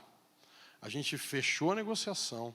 Houve uma adesão assim enorme, eu acho que foi praticamente na casa de mais de 90% dos empregados aderiram. A gente fechou a negociação e a gente encerrou a produção lá, e encerrou a fábrica sem nenhum incidente. Foi assim um caso, por mais duro que tenha sido, um caso de sucesso. Isso na parte trabalhista. Nós também fizemos a negociação com os fornecedores, nós não tivemos nenhum contencioso grande com os fornecedores, todos eles foram indenizados, todos os contratos que estavam abertos, isso também foi o time do jurídico. Nessa etapa, foi a etapa em que eu fiz a transição. Eu era responsável por tudo menos o contencioso civil, menos o contencioso de consumidor e tudo mais. E eu respondia para a diretora que tinha me contratado, a Ana Paula, que é sensacional. Aí foi na época que eu fiz a transição e aí eu assumi a responsabilidade pelo jurídico. Bom, vem a pandemia. A gente começa a pandemia e, com a pandemia, o que acontece? as empresas no mundo pararam e a Ford parou. A Ford foi no banco, em todos os bancos, isso está na imprensa, não estou falando nada que é alguma coisa, não estou cometendo nenhum crime e não estou nem traindo nenhum acordo de confidencialidade que eu tenho com a empresa, né? Ela foi lá, fez, acessou as linhas de crédito que ela tinha nos bancos, por quê? Porque ela tinha que manter todas as folhas de pagamento dela no mundo inteiro sem produzir um único carro, porque todas as fábricas estavam fechadas, né, durante a pandemia. E a partir daí, o que acontece? A gente já vinha em transformações no nosso modelo de negócio, né? A gente já tinha parado de fabricar os carros de modelo sedã, né? A gente já tinha, aquela decisão de fechar São Bernardo era parar de investir em caminhões aqui no Brasil e parar de fabricar o veículo naquela proporção. E aí veio a decisão, em dezembro de 2021, né, no final do ano mesmo, bem no final de dezembro, de decidir fechar a fábrica de Camaçari, fechar a fábrica de Taubaté, onde faz motor e transmissão. Camaçari a gente fazia, né, a EcoSport e o Ford, o K, né, e o K Sedan, e a gente também tinha uma fábrica de motores. E durante o ano a gente fecharia a fábrica da Troller, né, onde a gente fazia lá o Troller. E aí, de novo, assim, era alguma coisa muito parecida com a de São Bernardo, né, de tudo aquilo que a gente viveu em São Bernardo, mas agora potencializado, porque Camaçari era muito maior do que tudo aquilo que a gente tinha vivido em São Bernardo, né? E num contexto muito mais difícil, porque você tinha ampliado o holofote e você tinha junto a pandemia. Só que você não tinha outra alternativa, porque você não tinha como continuar naquele modelo, né? Você tinha que fazer escolhas difíceis, né? O fato é que a gente vinha de prejuízos reiterados, né? A gente vinha com prejuízos desde 2012, 2013. Né? Então, é um momento que quando você para e pensa, fala, puxa, mas como é que você, principalmente para mim que vim de banco, né? Eu olhava e falava, gente, mas como é que continua um negócio dando prejuízo? Né? Porque realmente você não consegue ir lá e desligar um negócio desse. Então, de novo, foi uma negociação com os governos, né? O governo do estado da Bahia, a gente tinha um contrato ainda de incentivos estaduais, então a gente tinha uma parte do ICMS que voltava como capital de giro. Então a gente fez uma negociação com o governo do estado, embora a gente tivesse feito cumprido todo o acordo de incentivos, nós devolvemos 2.150 milhões para o estado.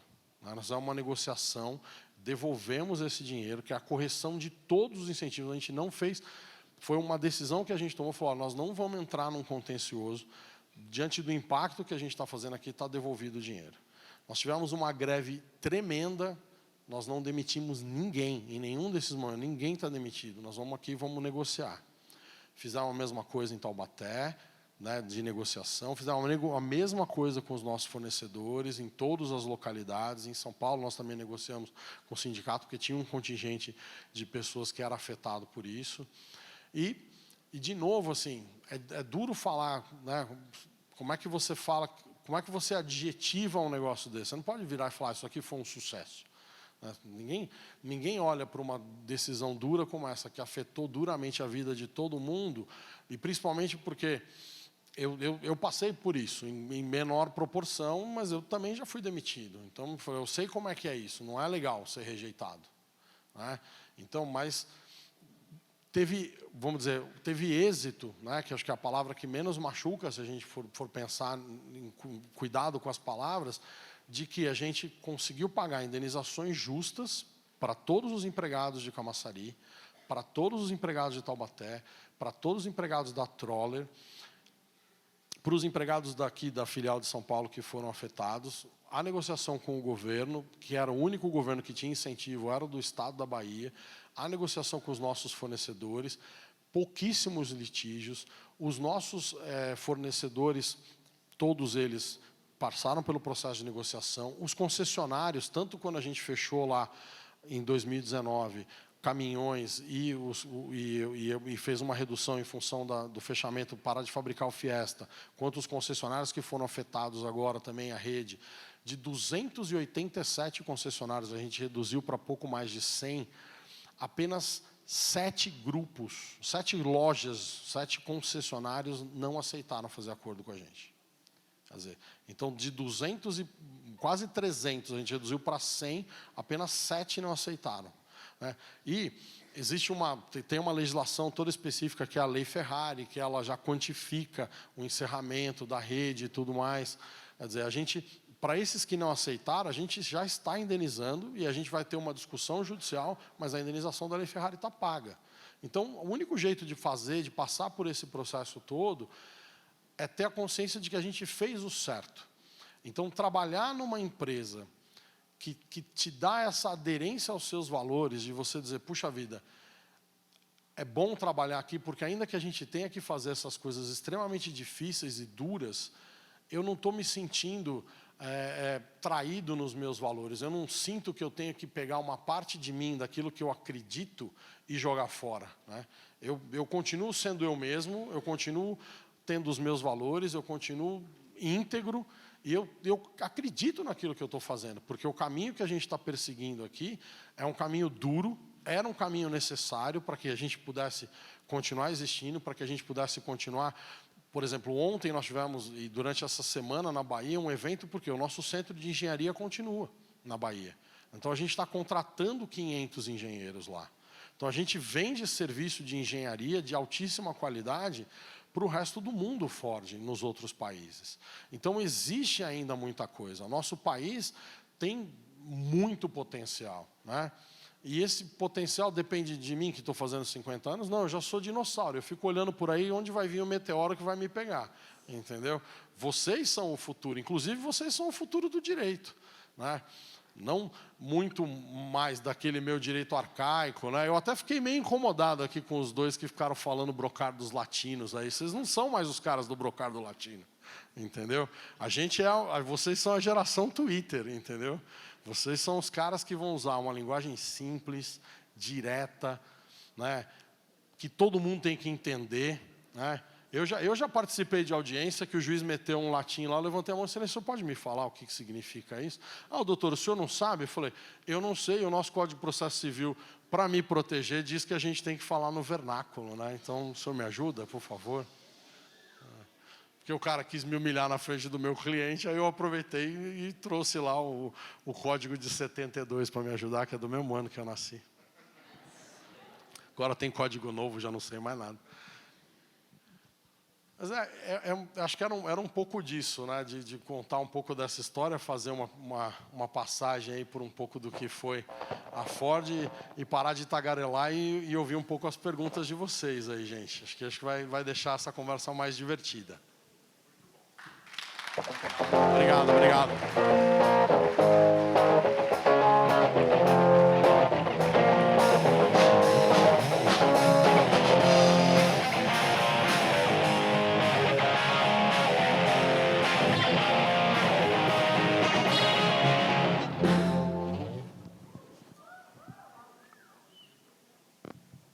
Muito bem.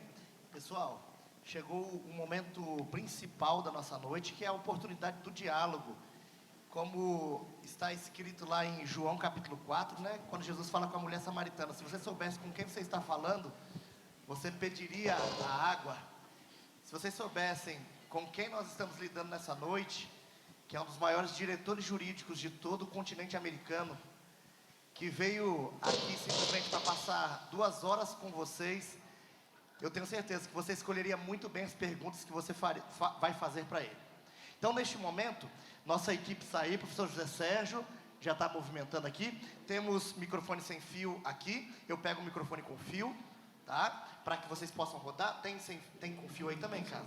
Tem, não, quem precisar usar esse aqui, ó. Aqui. Opa, muito bem. Então, tá ótimo. Pessoal, enquanto a equipe vai se distribuindo aqui, já temos professores levantando a mão aqui, temos gente querendo participar. Eu aproveito, Casa, só agradecendo primeiro, sua apresentação foi inspiradora, é o que nós temos buscado para essa semana. Felipe fala muito de você, desde o ano passado nós queríamos que você estivesse com a gente na Semana Jurídica, mas foi bom que não deu certo ano passado, porque a gente pôde ter você presencialmente aqui. E eu quero começar fazendo um primeiro questionamento, tá? A nossa análise é a seguinte: você terminou sua fala mostrando que existem grandes desafios, que você é um grande bombeiro, apagou incêndio em tudo quanto é lugar, enfrentou uma crise nesses últimos 7 anos, à frente do departamento jurídico da Ford. Mas para a gente ter uma dimensão do que compreende o grupo Ford, quantas empresas, que tipo de operação você está falando quando falamos do grupo Ford, e principalmente, no início você disse que você tem uma equipe de pessoas que é melhor que você. Você não tem medo de ser substituído? Não, eu acho que se a gente tiver medo de ser substituído, aí é que a gente vai ser substituído mais rápido. Né? Aliás, acho que a gente tem que ter o desejo de ser substituído. Né? Eu costumo dizer que se eu não me cercar de pessoas melhores do que eu vou trazer para mim um ingrediente de medo que vai azedar. Né? Não dá para ter medo. Então, nós somos hoje, no jurídico como um todo, nós somos em 31 pessoas. A gente tem time Ford, né, 15 pessoas, e time dos escritórios, as outras 16. Então, sou eu, o meu braço direito, que é o Ale Correia, que já é melhor do que eu, né, a minha brincadeira de volta na pista, o Ale com certeza vai dar volta na pista, e se eu fizer meu trabalho bem feito, eu me salvo como consultor dele. Ok. E aí a gente tem, debaixo do Ale, que é o nosso gerente, a gente tem os supervisores. Então, eu tenho 2 supervisores cuidando de contratos, né, que é a Cris Miranda, que está na Ford desde de estagiária, né, que tem uma experiência absurda em contratos. Tem o Rodrigo, que veio do Banco Ford, né, que era a Ford Credit, que a gente encerrou, né, a operação do Banco Ford, porque quando a gente enxuga a operação no Brasil, a gente vai encerrando vários concessionários, a gente encerra a produção de manufatura, e a Ford Credit, que é o braço financeiro do grupo no mundo, ela no Brasil ela deixa de existir. Então, hoje ela é uma empresa que está em processo de encerramento. Né? Provavelmente, a gente vai ter lá a Ford Credit Holding, que ela vai ficar vivendo um tempo até que os litígios que estão embaixo dela terminem. Né? Então, os concessionários, o que eles fazem? Né? Hoje, o modelo que existe hoje, né? Ele compra o veículo da montadora, né? Ele fica com o veículo no estoque até que ele faça uma venda. Então, durante um tempo, esse veículo pode não ter custo para ele e depois ele começa a pagar por isso. Então, muitas montadoras no passado tinham bancos. Né? O Banco Ford, ele existiu até meados aí de 2022, quando a gente foi ao Banco Central para encerrá-lo. Né? E o Banco Central não estava acostumado. Provavelmente, dos últimos tempos, foi o único banco que encerrou positivo, porque o Banco Central ele encerrava banco de 2 jeitos. Ou o banco quebrava, ele ia lá e encerrava ele num processo de liquidação, ou o banco era adquirido. Então, ele deixava de existir porque um outro banco comprava ele e absorvia a operação. Então, foi isso que aconteceu. Então, o Rodrigo vem dessa estrutura, e a gente tem a Renata Porto, que aí o Ale me copiando, sem pagar direitos autorais, ele fala que a Renata é melhor que ele, então a Renata é a futura chefe. A Renata é uma advogada brilhante de contencioso também, entende muito do contrato de distribuição. Então, esse é o time vamos dizer, time de executivo, de liderança da Ford. E aí a gente tem todos os advogados, né, que formam o time que está junto com a gente, cuidando de contrato, cuidando de contencioso. A gente tem aí o contencioso trabalhista, o contencioso civil. A gente tem um direito regulatório, que aí é bem característico, né, de montadora. Todo veículo que você vai lançar no país, você tem que fazer a aprovação desse veículo, você tem que cuidar muito das regras de emissões, né, então, das aprovações, então, que motor que você está rodando, o quanto ele emite, a cada tempo você tem uma mudança no padrão de emissão. E você tem todo um mundo novo que está vindo. Né? Eu, quando entrei na indústria automotiva, você não falava muito de eletrificação, você falava mais de carro autônomo, né? Os carros que iam sair se dirigindo sozinhos. Aí. E, com a mudança, né, das siglas novas, aí, a turma está ouvindo bastante falar do ESG, né, de ambiental, social e governança. Né? Então, esse mundo novo, e principalmente mudanças na Europa, de proibição de carro queimando combustível e por conta disso, aumentando a questão da eletrificação, tem toda uma questão de direito regulatório por trás disso. Então, dentro do jurídico, a gente tem essas áreas. E a gente tem uma coisa que é muito característica da indústria automotiva. Como hoje as montadoras elas estão junto com os seus parceiros, né, os seus fornecedores, você tem muito times mistos, né, o que gera uma dor de cabeça tremenda para o direito do trabalho. Quando eu cheguei na Ford, em 2015, junho, não existia ainda a reforma trabalhista da lei de terceirização. Sim. Então, eu tinha problemas lá gravíssimos de ações civis públicas que discutiam terceirização ilícita. Porque você tem muito time misto, você entra dentro de uma área, você vê um monte de gente trabalhando, recém-chegado, você fala, bom, então todo mundo aqui é Ford. Não, a primeira fileira é Ford, a segunda fileira é o fornecedor, a terceira fileira é Ford. Por quê? As pessoas, como trabalham juntas na linha de montagem, isso gera uma cultura, principalmente porque nas matrizes não existe a proibição legal, hoje não existe mais, né? Mas naquela época você tinha atividade fim. E hoje os sindicatos tentam defender isso. Então, se vocês procurarem notícia nos sites, principalmente quem quiser pensar em tema para monografia, você pode até falar da sobrevivência das trincheiras e defesas no direito do trabalho de temas que não são mais proibidos na legislação. Né? É quase como se você tivesse uma superveniência da proibição de terceirização de atividade fim através de acordo coletivo. Então, o sindicato fala, se você for trazer atividade fim de metalurgia, de montadora, para dentro da nossa estrutura, você tem que conversar com o sindicato antes. É uma atividade muito complexa essa sua, hein? Muito. Muito complexa. Vamos abrir, então, agora para o auditório. Temos ali o professor Sanches, foi o primeiro que eu percebi que levantou a mão, começamos a partir dele, e depois o professor José Sérgio, o restante da equipe vão direcionando a gente aqui. Boa noite, obrigado pela exposição, muito inspiradora. Eu queria fazer duas perguntas com base na sua fala. Você falou do inglês como algo imprescindível, e para esse pessoal que está olhando para o mercado de trabalho, queria que você falasse um pouco mais das soft skills que são muito procuradas pelas empresas, não só o inglês, mas todas as outras, as mais importantes, que um estudante que vai ingressar no mercado tem que se atentar também, né, além de toda a dogmática que ele aprende na graduação em Direito. Então, essa é uma pergunta. E uma outra pergunta, se o jurídico da Ford e de outras grandes empresas, eles olham, e caso olhem, como olham para as soluções arbitrais, que a solução arbitral é muito utilizada em Estados Unidos, Europa, e engatinha no Brasil, mas ela tem, sob vários pontos de vista, vantagens em relação à solução estatal. Então, essas duas questões, te agradeço mais uma vez, obrigado. Imagina, excelentes perguntas. Com certeza, eu acho que os soft skills hoje, né, eles são o grande diferencial, porque quando eu estava lá em 97, indo para o mercado de trabalho, você tinha o grande desafio de, por exemplo, eu já tive que explicar numa entrevista de trabalho, por que você fez FMU? Porque a gente tinha lá uma nota de corte que era USP, PUC e Mackenzie. Então, hoje a gente já não tem muito isso, seja por uma obrigação de inclusão, e seja porque se provou no mercado que, tudo bem, você tem um funil que é o vestibular, que vai selecionar as pessoas que estão preparadas e que não tira o mérito de quem fez uma prova muito difícil. Imagina, quem consegue entrar no ITA, né, realmente estudou tudo aquilo que foi exigido naquela prova.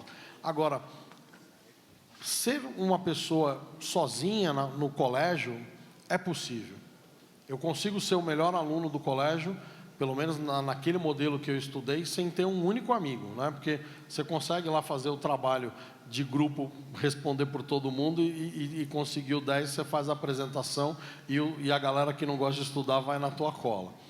Só que quando você vai para o mundo do trabalho, se você não tiver, né, essas habilidades aí que hoje a gente chama de soft skills, que é a capacidade de trabalhar em conjunto, a capacidade de enfrentar problema, de ter resiliência, de perguntar, de interagir e de, principalmente, enxergar oportunidade quando tiver problema, né? Eu tenho muita preocupação, meus meninos estão com 13 anos, né? São 3 homens, então, lá em casa, a minha esposa costuma brincar que dos 4 filhos que ela tem, o mais velho é o que dá mais problema. Mas o que eu fico muito preocupado é, do mundo que eu vim, era porrada e ninguém aliviava. E no mundo deles, todo mundo ganha medalha.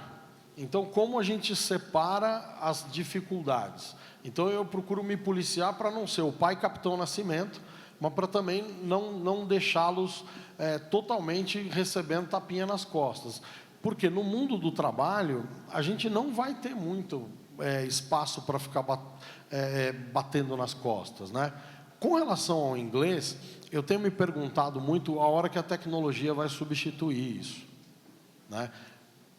O conhecimento de uma outra língua, ele abre muitas portas, né? Eu me lembro na minha entrevista na Ford, quando eu estava falando com a advogada americana, que era chefe da minha diretora, então, e quando ela me perguntou lá no momento onde eu tinha morado nos Estados Unidos, eu falei para ela, olha, eu preciso te responder isso de um jeito que eu não pareça uma pessoa arrogante, mas eu nunca morei fora, né?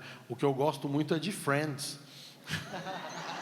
E eu falo, eu não posso parecer arrogante nem um completo idiota, né? Mas eu gosto muito de Friends e de ler os livros do John Grisham, né? Então, ela, que livro que você mais gostou do John Grisham? Eu falei, graças a Deus, Deus é bom, me botou uma que também gosto. Aí, aquilo fluiu mais. Mas o soft skill da linguagem, eu acho que, principalmente agora que a tecnologia avança tanto, vai chegar uma hora que a gente vai ter um dispositivo que a gente vai ter uma quase fluida conversa independentemente da língua, né?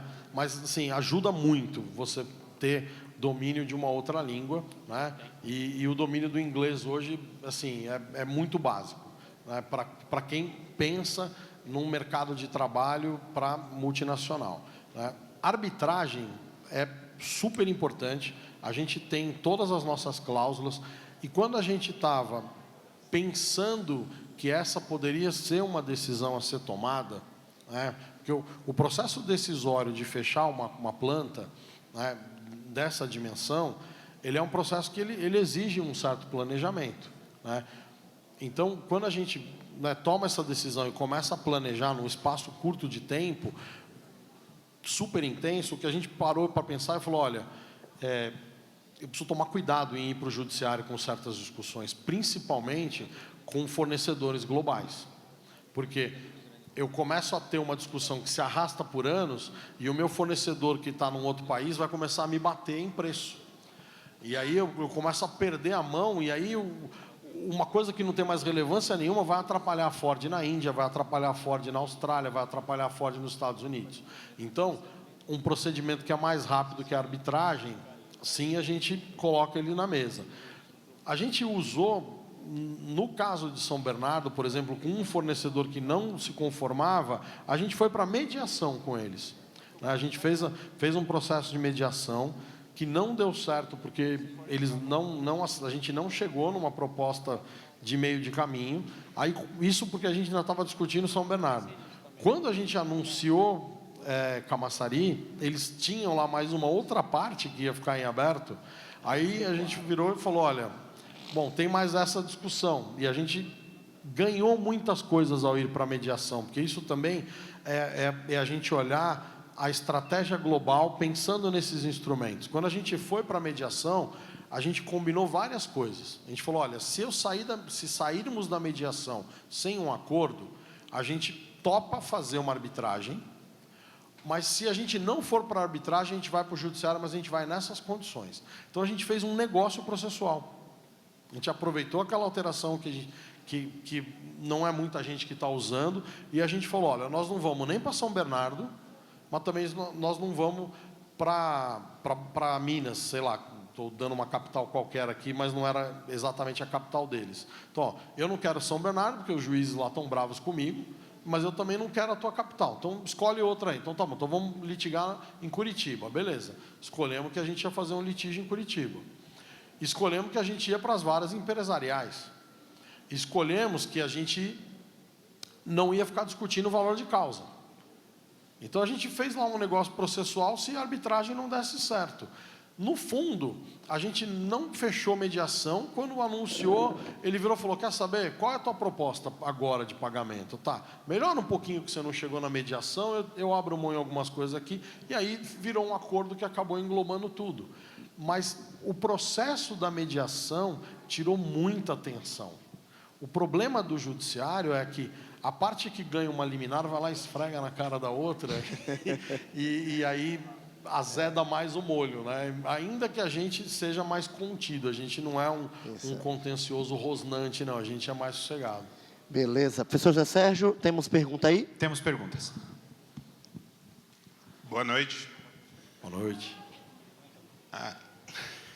Se apresente aí, jovem. Meu nome é Abraão, eu sou do 7º semestre, noturno. A minha pergunta é mais na questão de inteligência emocional. O senhor passou por um procedimento muito complicado e muito longo com a Ford, e que não tem, de certa forma, uma certeza do resultado final. Como manter o psicológico estável nesse procedimento?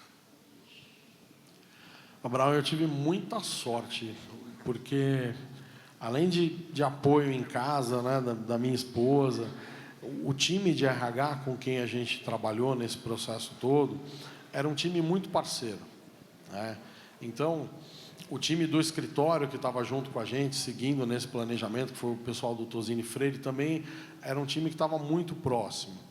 E um episódio em particular, era um dia, eu estava ali em São Bernardo, eram umas 8 horas da noite, eu estava na minha sala e aquele dia tinha batido, assim, né? Tinha caído a ficha. Eu estava lembrando da minha época de fazer audiência trabalhista na Alfredo Issa, de ver reclamante conversando com o advogado dando dinheiro para ele poder ir embora, porque não tinha dinheiro para ir de ônibus, ir embora. Então, eu pensando naquilo, falei, puta, o que vai acontecer com essa galera que é altamente capacitada e que não vai ter emprego, né? E nessa crise que a gente está começando a viver, isso principalmente em São Bernardo. E aí, um dos camaradas que era o diretor de RH daquela época, ele passou, né, ele estava indo embora, ele passou, viu minha sala acesa, ligou no meu celular e falou, Casa, o que você está fazendo aí ainda, meu? Vai para casa. Falou, cara, estou aqui, estou pensando, né, hoje bateu pesado aqui, né? Ele falou, velho, é duro o que a gente está fazendo, mas que bom que somos nós que estamos fazendo isso. Porque se fossem outras pessoas, talvez estivessem olhando só o que pudesse arrancar mais dessa turma, o que pudesse tirar mais, né? E a gente está o tempo inteiro, mesmo quando está brigando com o sindicato, mesmo quando a gente sobe o tom, a gente está o tempo inteiro brigando para que esses caras tenham a melhor indenização possível, né? Então, por mais bizarro que isso seja, poderia ter gente aqui que dissesse, tá bom, eu posso ir até 100 dinheiros, vamos oferecer 30.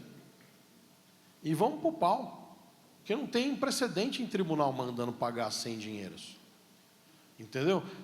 Do mesmo jeito que, diante da reforma trabalhista, a demissão de uma pessoa, a demissão de 10 pessoas, ou a demissão de 100 mil pessoas, hoje, na lei de hoje, é considerada uma demissão igual.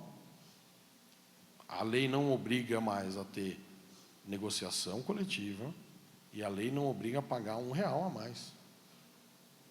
Então, o tempo inteiro que a gente apanhou na mídia, que a gente apanhou do Ministério Público, que vinha liminar e que vinha briga, né? Não me entendam mal, não, a gente briga com o Ministério Público, mas eu entendo que cada um tem que cumprir o seu papel lá. Algumas vezes eu acho que tem litigância de má-fé, eu vou lá e escrevo que tem litigância de má-fé, e quando vem sentença de improcedência total, eu comemoro em embargos de declaração. Cadê a litigância de má-fé? Porque a gente não demitiu ninguém, né? E a gente negociou, mesmo a lei tendo mudado. Sim. Né? Então, assim, teve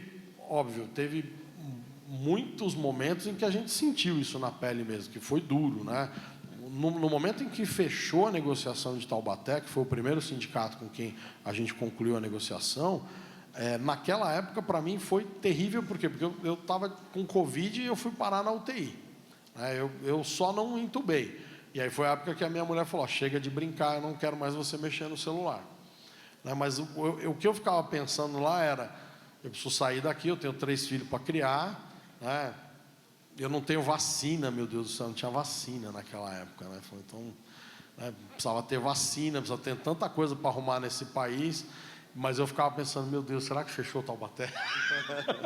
Precisa fechar Taubaté, gente. Meu, falta tão pouco para fechar Taubaté, porque aí se fecha Taubaté, a gente vai lá em Camaçari e fala, fechou Taubaté, entendeu? Já E tem aí uma o força para sindicalista fala, finalizar. pô, não, fechou Taubaté, nós não vamos fechar aqui, aí cria pressão para fechar Camaçari. Muito Mas foi bom, difícil, viu, Abraão? muito Foi bom. bem difícil. Aqui na frente, por favor, apresente-se e faça a sua pergunta. Temos que correr por conta do tempo, tá, gente? Essa e talvez 2 mais perguntas, mas por enquanto temos que correr. Boa noite, doutor Luiz Casanova. Meu nome é Gilberto, eu sou aluno do 3º ano, do 3º semestre de Direito. Tenho outra formação na área de administração de empresas e sempre achei, e estou vendo isso aqui hoje na prática, que você ter uma faculdade de Direito, ela complementa qualquer outra graduação que a gente possa ter. Na sua fala, viajei um pouco no tempo. Tá? Você falou de São Bernardo, de São Caetano, de algumas fábricas da Ford, e o que me causa assim, uma certa curiosidade, e eu vou lhe fazer uma pergunta, se puder responder, sim, se não, não há problemas. A gente aprende na vida empresarial que existem 2 profissionais que a gente tem que contar toda a verdade. Esses profissionais é o contador e o advogado. Você pode omitir qualquer coisa de qualquer um, desses profissionais não. Eu imagino que a área financeira, a área comercial, deve buscar muito a sua orientação como jurídico do Grupo Ford. Você citou há pouco aí que a Ford indenizou governo da Bahia, funcionários, concessionárias, fornecedores, mas citou também que na pandemia a Ford foi em busca de muitos bancos para pegar toda a linha de crédito que tinha ali para poder manter o salário desses funcionários. As perguntas: qual o segredo que a Ford teve para depois pagar esses empréstimos? Aonde que é a árvore que dá dinheiro aí para a Ford, tá? Para poder honrar todos esses contratos aí, esses acordos firmados? E para você, como o advogado sênior ali do Grupo Ford, chegou uma solicitação, vamos por esse caminho, não vamos? E como foi para você responder sim ou não? O Grupo Ford, né, no Brasil, sempre, né, nesse período que a gente falou aí todo, foi um período em que não no Brasil, porque a gente não mostra o resultado do Brasil isolado, a gente mostra o resultado da América do Sul, né? Era um resultado deficitário, né? Nos Estados Unidos, a gente tem um resultado positivo, né? O resultado da Ford nos Estados Unidos é positivo, né? Nós somos líderes de venda em picapes nos Estados Unidos, né? A F-150 é uma picape de sucesso de vendas, é a picape mais vendida, né, nos Estados Unidos. Então, na crise de 2008, nos Estados Unidos, a maior parte das montadoras elas foram e pegaram dinheiro do governo, né?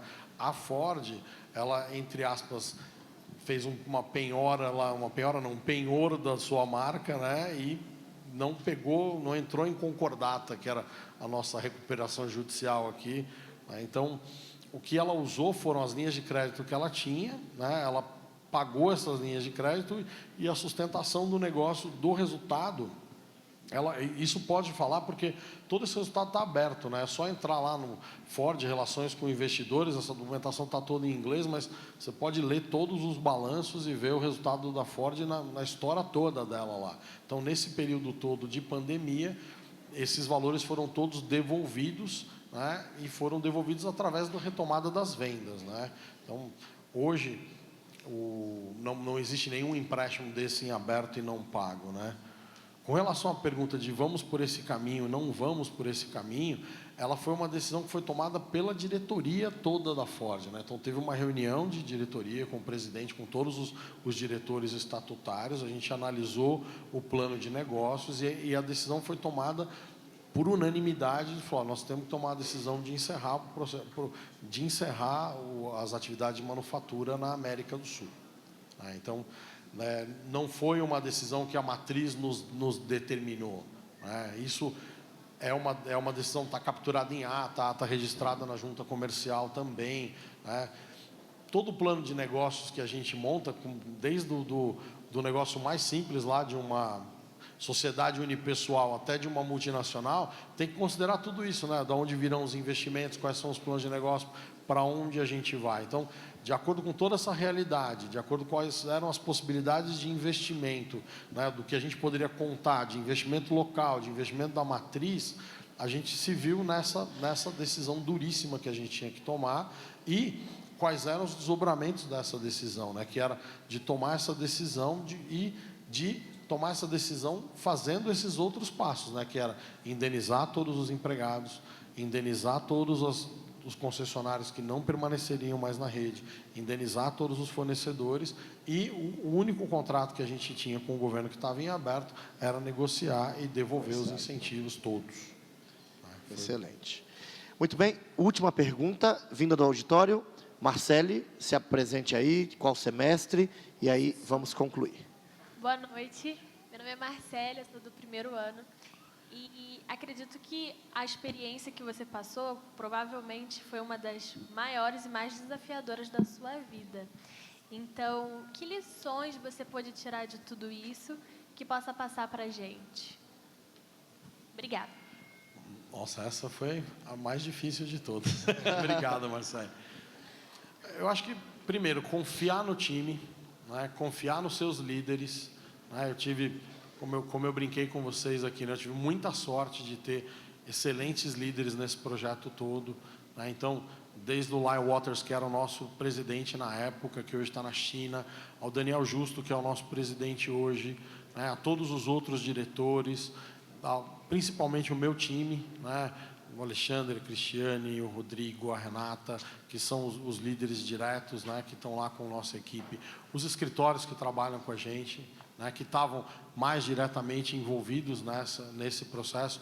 Eu acho que confiar nas pessoas que estão junto com a gente é a palavra-chave. Né?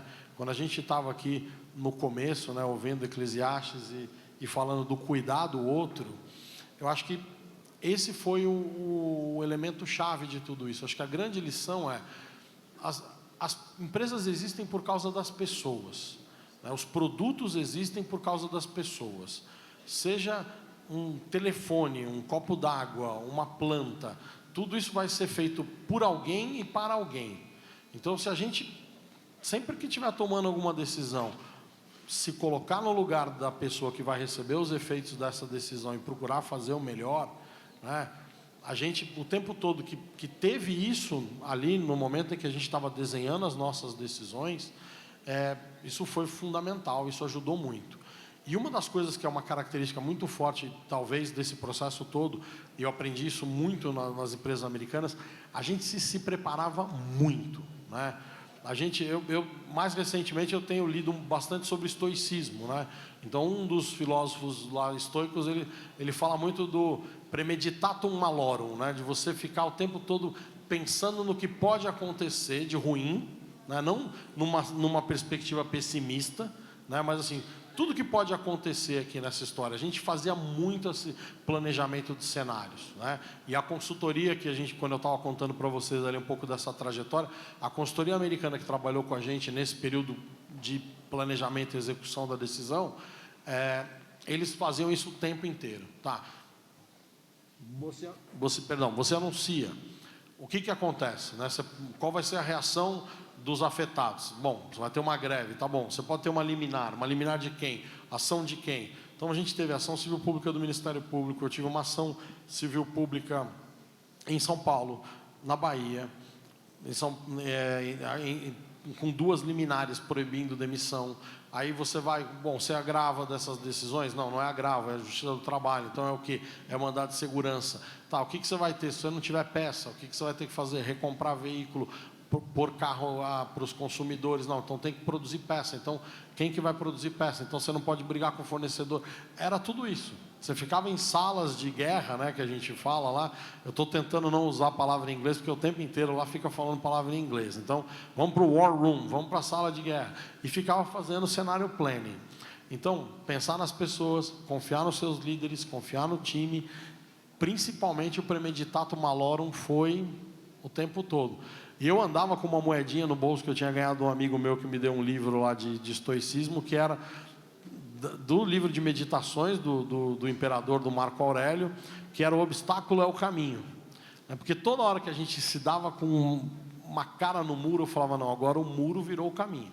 Porque eu não tenho como parar, não tenho como desistir. Isso que a gente fez agora, a gente tem que ir até o final. E eu não posso desistir, porque se eu desistir, qual é o contrário disso? É alguém falar, então tá bom, então julga, demite todo mundo e ninguém sai com indenização. Esse é o pior cenário para todo mundo. O judiciário vai levar o quê? 3, 4 anos para decidir isso? E se decidir que eu não tenho que pagar nada? Eu vou sair bonito na foto, que eu economizei dinheiro, mas ninguém me mandou economizar dinheiro. Ninguém me deu essa ordem. Me deu a ordem de negociar e fazer uma indenização justa, como a gente fez em São Bernardo. Resolver como a gente fez em outras fábricas ao redor do mundo. A gente nunca quis sair não pagando nada. Então, eu acho que isso foi um pouco do que foi a receita para a gente fazer isso. E como falou o Abraão lá, assim, confiar em casa. E o dia que estava difícil era chegar em casa e não esconder. Falar, hoje foi muito difícil, entendeu? Hoje eu estou precisando de carinho e paciência aqui. Casa, o nosso tempo já estourou, mas eu precisava que em 1 minuto você dissesse para a gente o seguinte: você disse no início que gosta de estar no meio dos seus estagiários. Aqui tem um monte de gente que hoje está terminando a noite sonhando em ser seu estagiário. O que é verdade. É verdade. Veja, a minha pergunta inclusive, professor Igor, se me permite, todo lado de cá, aqui, ó. Aqui, ó. Eu queria só dizer que você está muito elegante e gosto muito desse estilo. Então, a pergunta é, em 1 minutinho, Casa, por causa do tempo seu que você tem que aproveitar aqui. Quando você analisa um currículo de estagiário, o que chama a sua atenção e o que é decisivo para contratá-lo ou não contratá-lo? Temos 300 aqui sonhando com o seu sim. O que para eles será decisivo para você falar assim, tem chance comigo, não tem chance comigo? Eu não gosto de fazer pergunta clichê, né? Então, o que eu tenho perguntado ultimamente, embora eu não participe do processo de seleção, né? Porque a Ford faz um processo de seleção com todo mundo, com o time do RH, né? Mas eu falo assim, me conta uma coisa que não deu certo e como você reagiu a isso. Porque é muito fácil você perguntar a coisa que foi o sucesso, né? E sucesso brilha o olho, todo mundo faz. Mas eu sempre me preocupo como é que as pessoas reagiram daquilo que não deu certo. Fracasso. Né? Porque aquele que... A nossa vida vai ser muito mais uma coleção de porrada e de coisa que não deu certo, e alguém que sabe destravar coisa que está quebrada vai me ajudar muito mais, porque eu vou ter muito mais problema para resolver coisa que não deu certo do que sucesso. Então, eu tenho procurado perguntar essas coisas ultimamente. Falar, me conta um troço aí que não deu certo e o que você fez? E tudo bem, a pessoa falou, olha, eu sentei e chorei, entendeu? Falei, tá, mas aí no dia seguinte? Então, comecei de novo. Pronto. Então, e às vezes... eu tenho uma coisa também que eu faço muito, pensando nos grandes chefes que eu tive na vida, mais de uma vez, e não é mentira, e às vezes eu ligo para ela. Eu tive uma grande chefe no Itaú, que é a Selma Capeto. Então, sempre que eu estou numa enrascada, eu dou um jeito de sair um pouco, falo, preciso ir no banheiro. Aí eu vou lá e falo, o que a Selma faria? O que a Selma faria? O que a Selma faria? Até tentar vir alguma luz ali, né? Mas é o que eu tenho perguntado, né? Tá certo. Um pouco me conta uma coisa que você viveu, não importa, não precisa ser no ambiente profissional, pode ser na vida, pode ser qualquer coisa, que não deu certo e como você reagiu. Muito bem. Pessoal, esse foi Luiz Cláudio Casanova. Uma salva de palmas para eles. Obrigado. Eu convido aqui o nosso coordenador. Eu adorei. Obrigadão. Aquele que foi impedido de ser pastor.